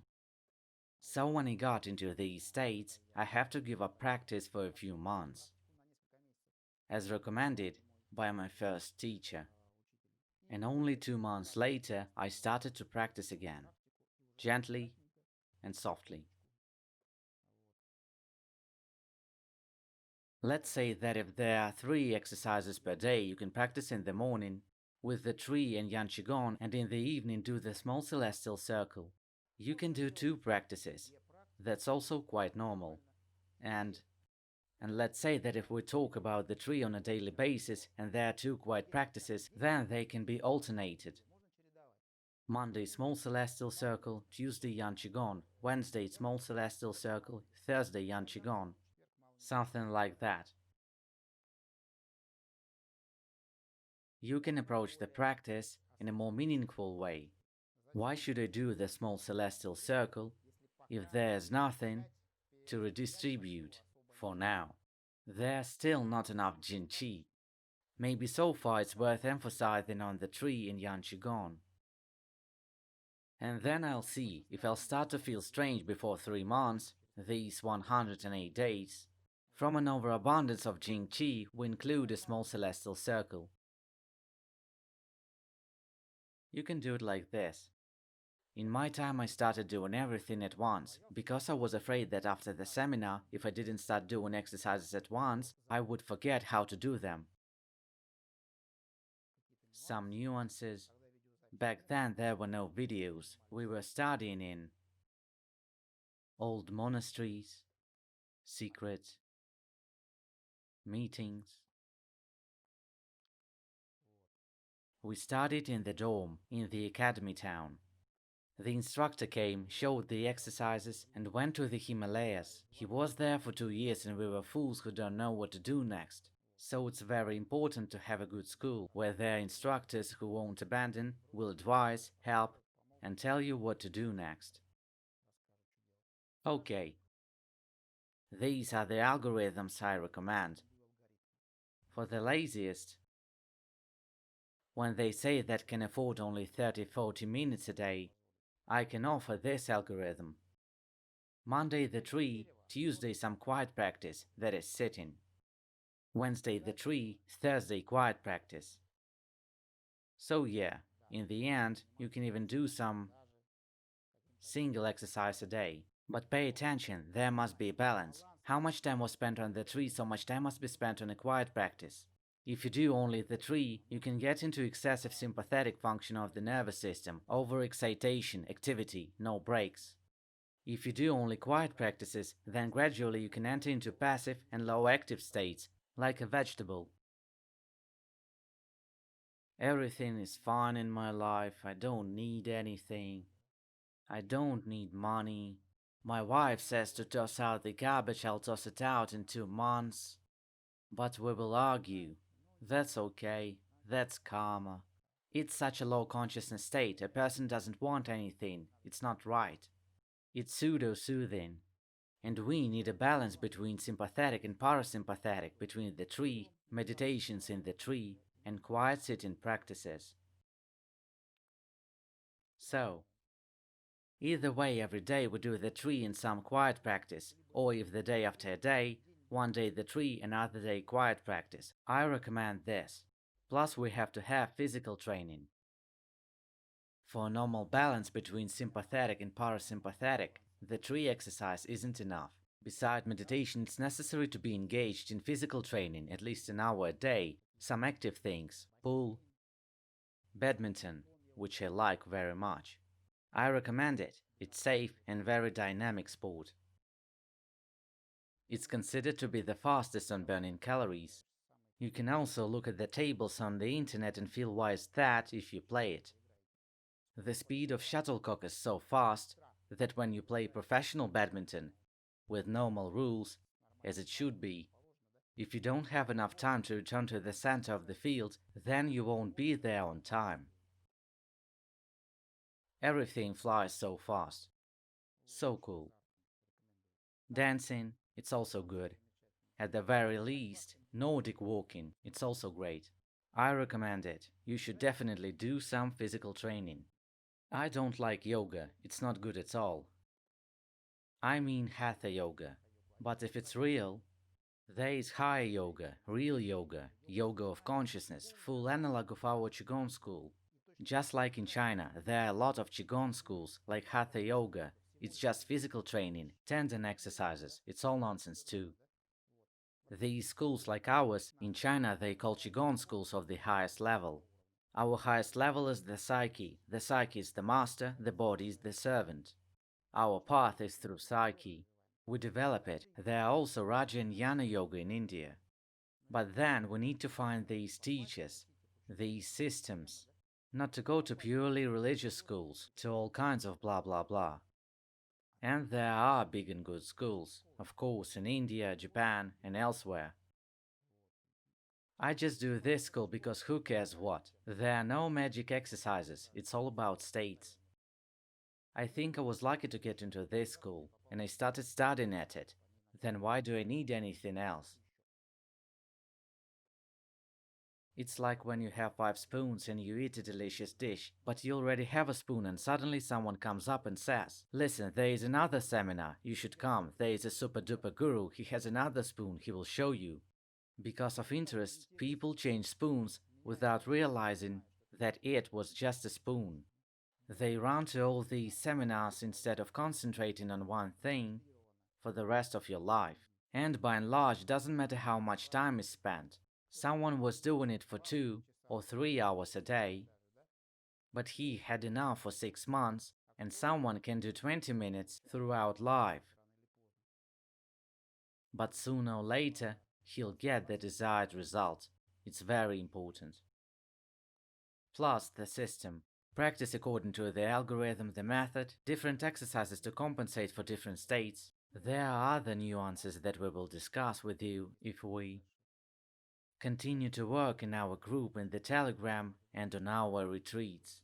For example, domestic practice. Without practice, it won't work at all. But for now, we won't talk about it. Now you need to work on the initial level with the help of these 3 exercises to see if you're interested in it or not, to see if you want to go further, whether to come to a retreat and be ready for it, for a powerful, intense, deep practice. I recommend them, as they can change in terms of your meditative abilities. This method of immersion, it changes. It's like Vipassana or Poa, maybe you've heard such things. But there's no point in going there.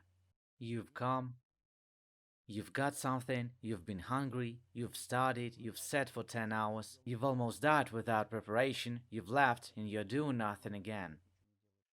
What's the point? You have to prepare for such dives, study, and then don't quit. I guess that's it. It's impossible to say everything anyway. Actually, I can talk to you for 5 hours a day, for a month, but there's no time. There's question about sitting meditations. Good question. Let's talk about it for a while. if I have enough camera charge. How to sit on your knees, on a chair, with or without a backrest, or some other options. You see, if we're talking about the desire to stay with whole joints, then we don't need to sit on our knees, or in a lotus pose, or in a half lotus pose, or in any other pose. So far, the body hasn't relaxed, it's not ready. In China, there is such a concept, three perpendiculars. Absolutely calm. For a start, it's a normal meditative pose, right on the chair. So that it's not rigid, better to put something under it. Sit on the edge of the chair, so as not to press the genitals. It's considered that we need to sit on the edge of the chair, genitals in the air. We're not sitting on the coccyx, not on the sciatic nerve, not on the sciatic bones, but a little forward. The coccyx is hanging in the air. It's a safe pose. Accordingly, the back is flat and straight. The height of the chair should be such. In general, if the chair is high, then the hips will look down, the tension will accumulate. If the chair is low, the hips will look up. That is the second perpendicular, the hips must look parallel. The third perpendicular is the shins. They also go under 90 degrees. Back, hips, shins. Three perpendiculars. It's correct. You can practice like that. So you can easily do the first 6 months. And then, when you start to enter into deeper states, this pose will start to bother you, because this pose is still unstable, unbalanced. When breathing stops, when you enter this famous state of samadhi, as they say in yoga, enlightened state, then you will fall and break your nose. Moreover, you won't be able to enter these states because the psyche is in standalone mode. Vestibular apparatus is on the guard of your balance. You'll just fall down and wake up, and everything comes back. You'll control yourself again. To enter deeper states, you need more balanced poses. And Turkish pose is invented for this.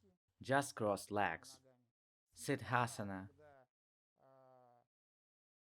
Just like in Turkish, only the shin, outer arch of the foot, lies on the calf muscle and the shin of the other leg.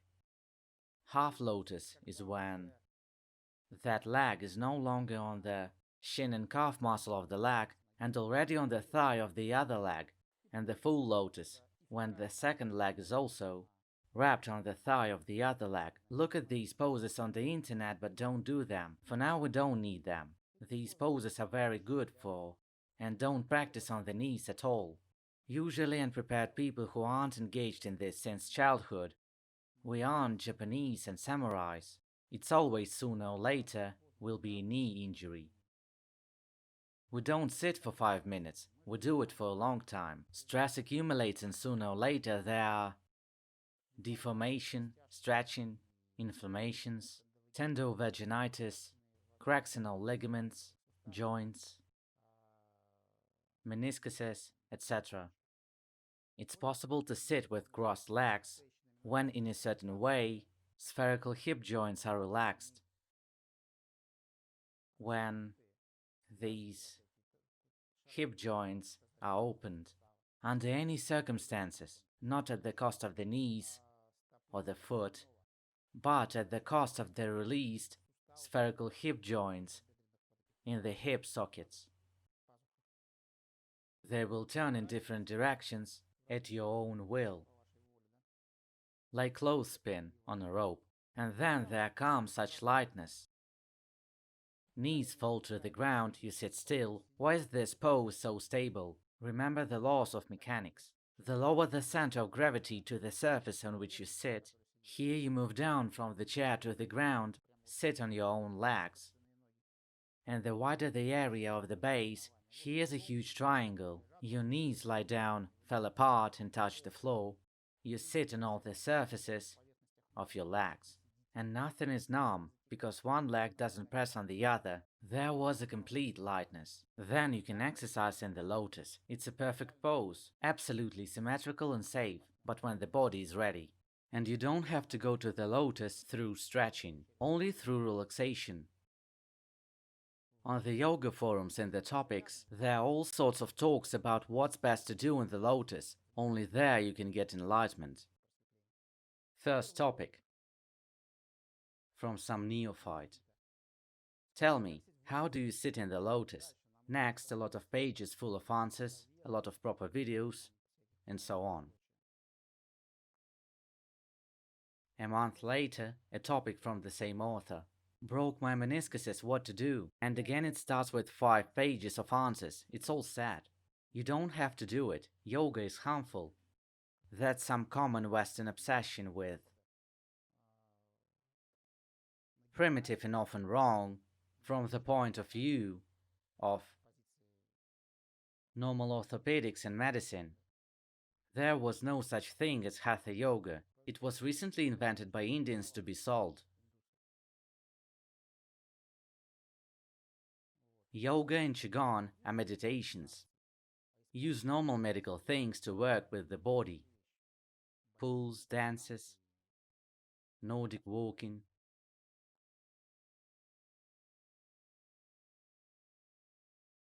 It's not just my opinion, it's the opinion of many professionals. I've talked to real yogis myself. They don't even take it seriously.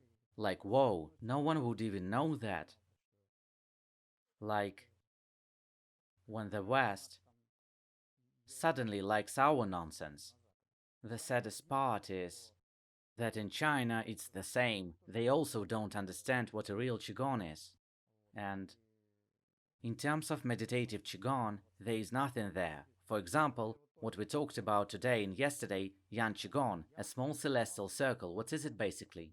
Managing your metabolic processes with the help of guided concentration. Changing your biochemistry. And in ancient practices, it was considered to be the practice of kings.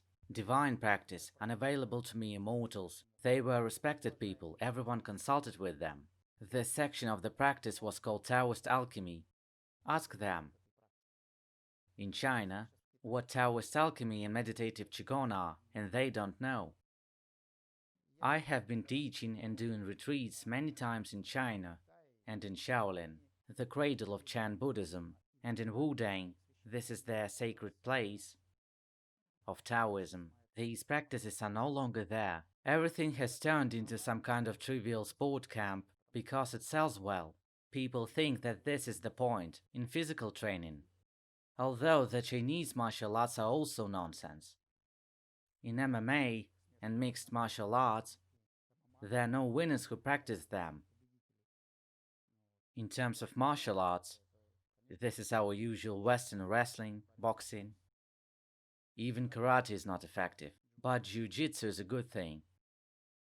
That is, from a martial arts point of view, everything that happens in Shaolin, nonsense. Although not, it's fine in Shaolin.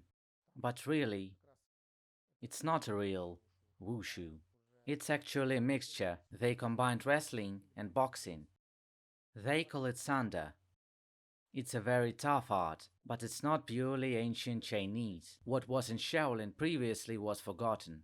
And in Shaolin there was Chan Buddhism. The art of mastering your psyche through observation, through Chan, the founder of this teaching, was the 18th patriarch after Buddha. One dies, the second was given the patriarchal authority. That is 1,500 years after Buddha, who brought these practices into the world.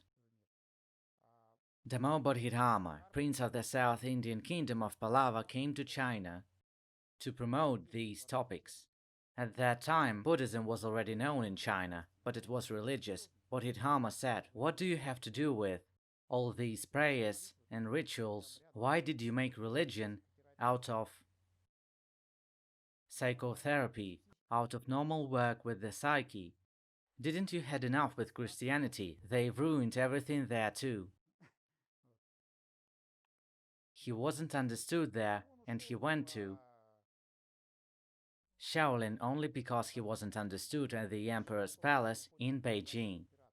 And he finally went to Shaolin because he thought that he would find understanding there. The founder of Shaolin Monastery was his colleague, the Indian monk Bato. And when Bodhidharma came to him, they didn't agree either. That is, Bato was like, "No, you have to pray, Buddha. I won't give you anyone to teach here." Then Bodhidharma was disappointed in all disciples and people and left. He found a cave above the Shaolin, 1.5 kilometers from the monastery, and sat there for 9 years looking at the wall, performing Chan, which object was the wall. After 9 years, he was enlightened. It has nothing to do with martial arts, it has nothing to do with all the things that Hollywood spreads, and everyone goes there. The Chinese themselves forgot about it. Unfortunately, they don't remember. The same in Wudang, the supposedly cradle of Taoism, all these internal secret Taoist alchemical practices. It's a pity. And you really understand that now we are the bearers of a shard of knowledge which is 5 or 7,000 years old, which almost no one knows. It's strange, shouting everywhere on all corners. But no, it's also connected to the fact that people love exotics. Some Chinese man in some robe comes, "Oh, we should go listen to him."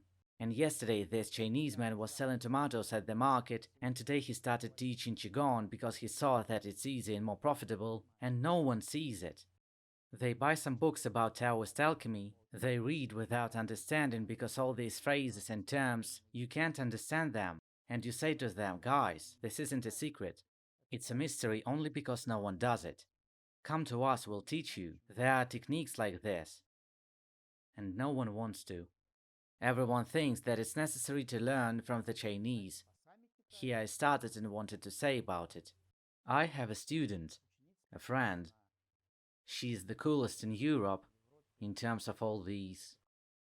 In general, the director of the direction of corporate work with clients in one of the largest training world firm. It's called Corn Ferry. She travels all over the world and talks to different people, colleagues, specialists, and she herself is in our school. You can teach our techniques at Corn Ferry. They do all kinds of nonsense there. And they are paid to do so. And she told me that she has talked to the Chinese many times, and she was surprised. The Chinese don't know about it. Even if they heard something about Qigong, they think that it's some kind of tendon practice. No one knows it. Even in China, everyone went crazy over Hatha Yoga. It's a shame. Although it's understandable, yoga, as any physical technique, is understandable to people.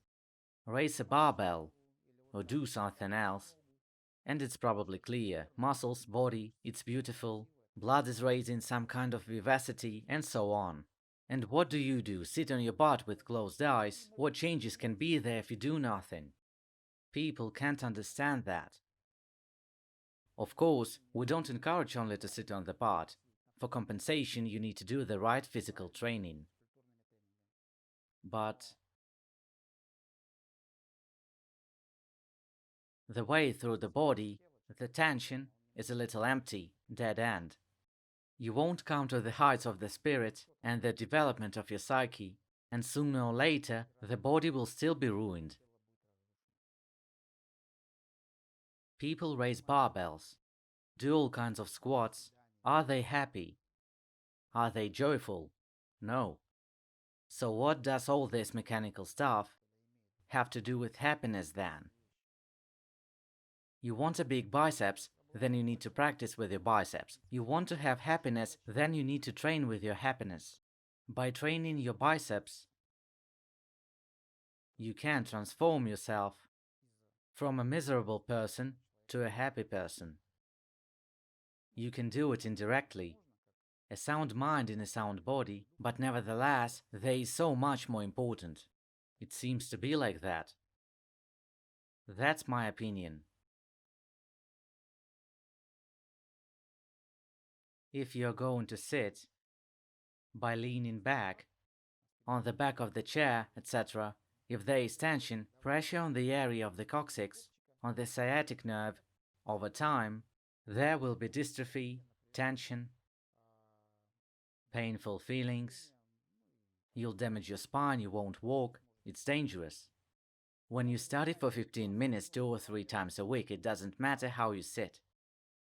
It's that when you study for an hour and a half every day, then some tension may accumulate, so you should study properly and correctly. About food, how to eat properly, about domestic practice. If you're interested, I will send these topics directly to the Telegram. Any other questions? I think I've told you everything.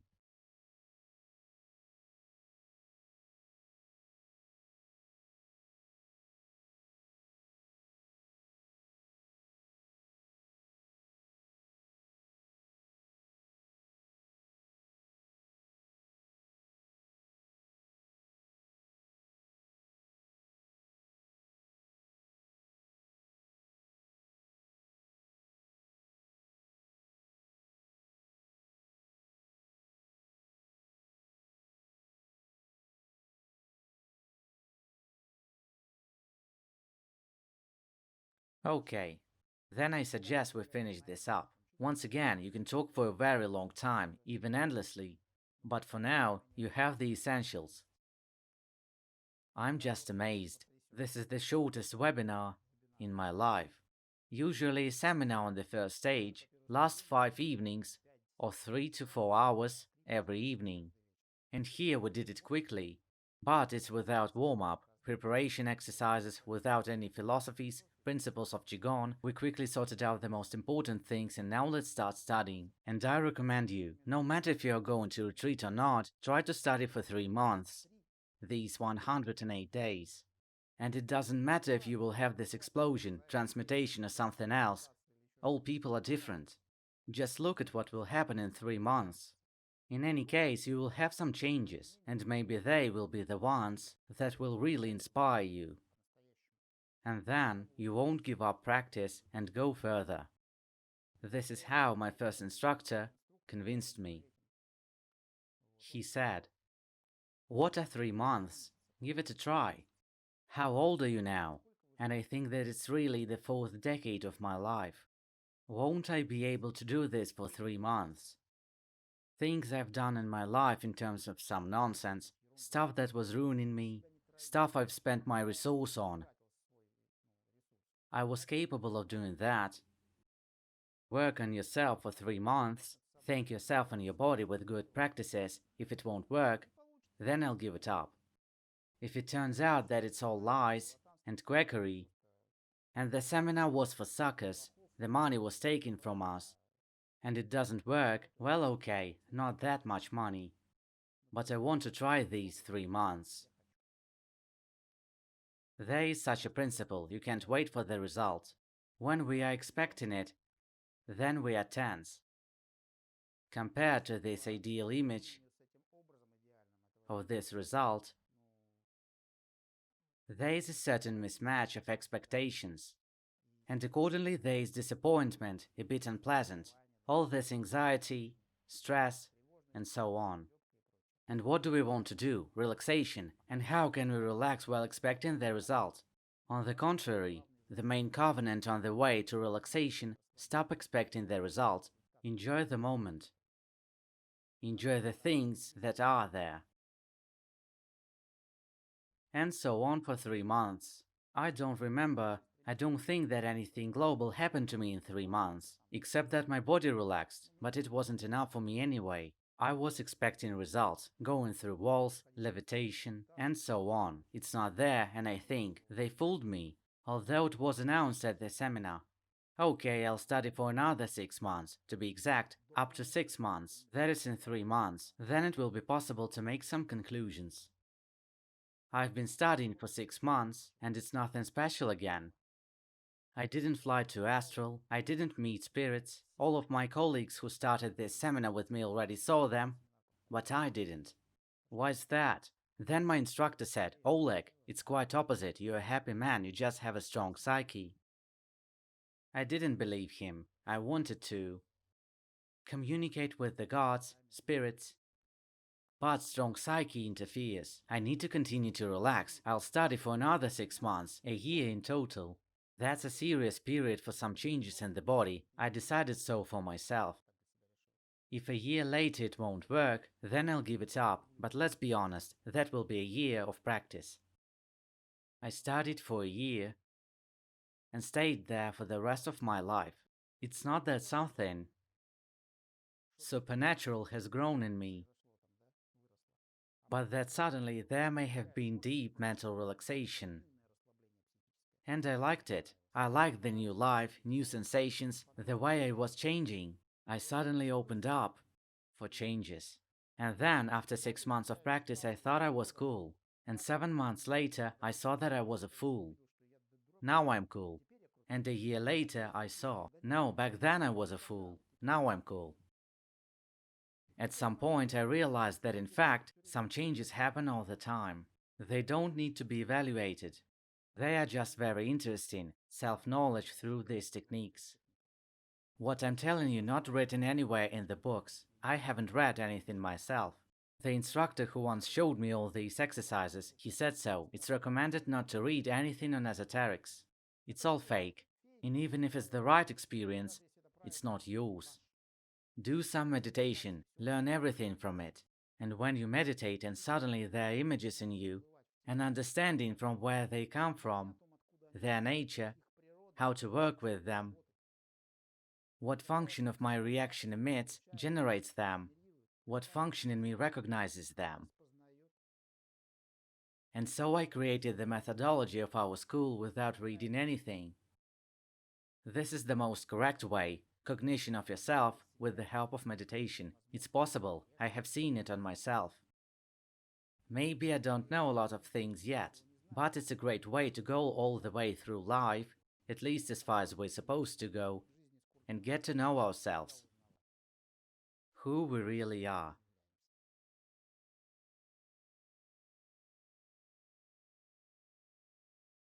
It all started in the first 3 months, so I recommend that you try.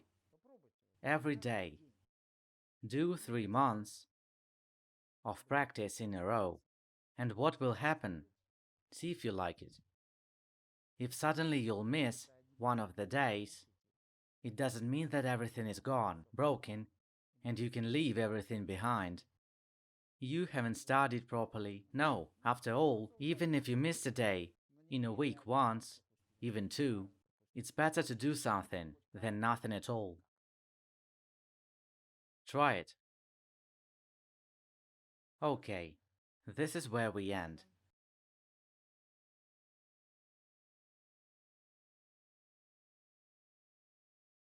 Thank you, everyone.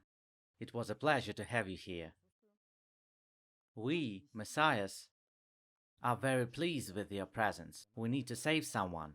And when there is no one, it's a sorrow. As my father said, a professional educator, a student without a teacher is a comedy, a teacher without a student is a tragedy. That is in the first case, when a student without a teacher tries to do something, and usually turns out to be something that can only be laughed at.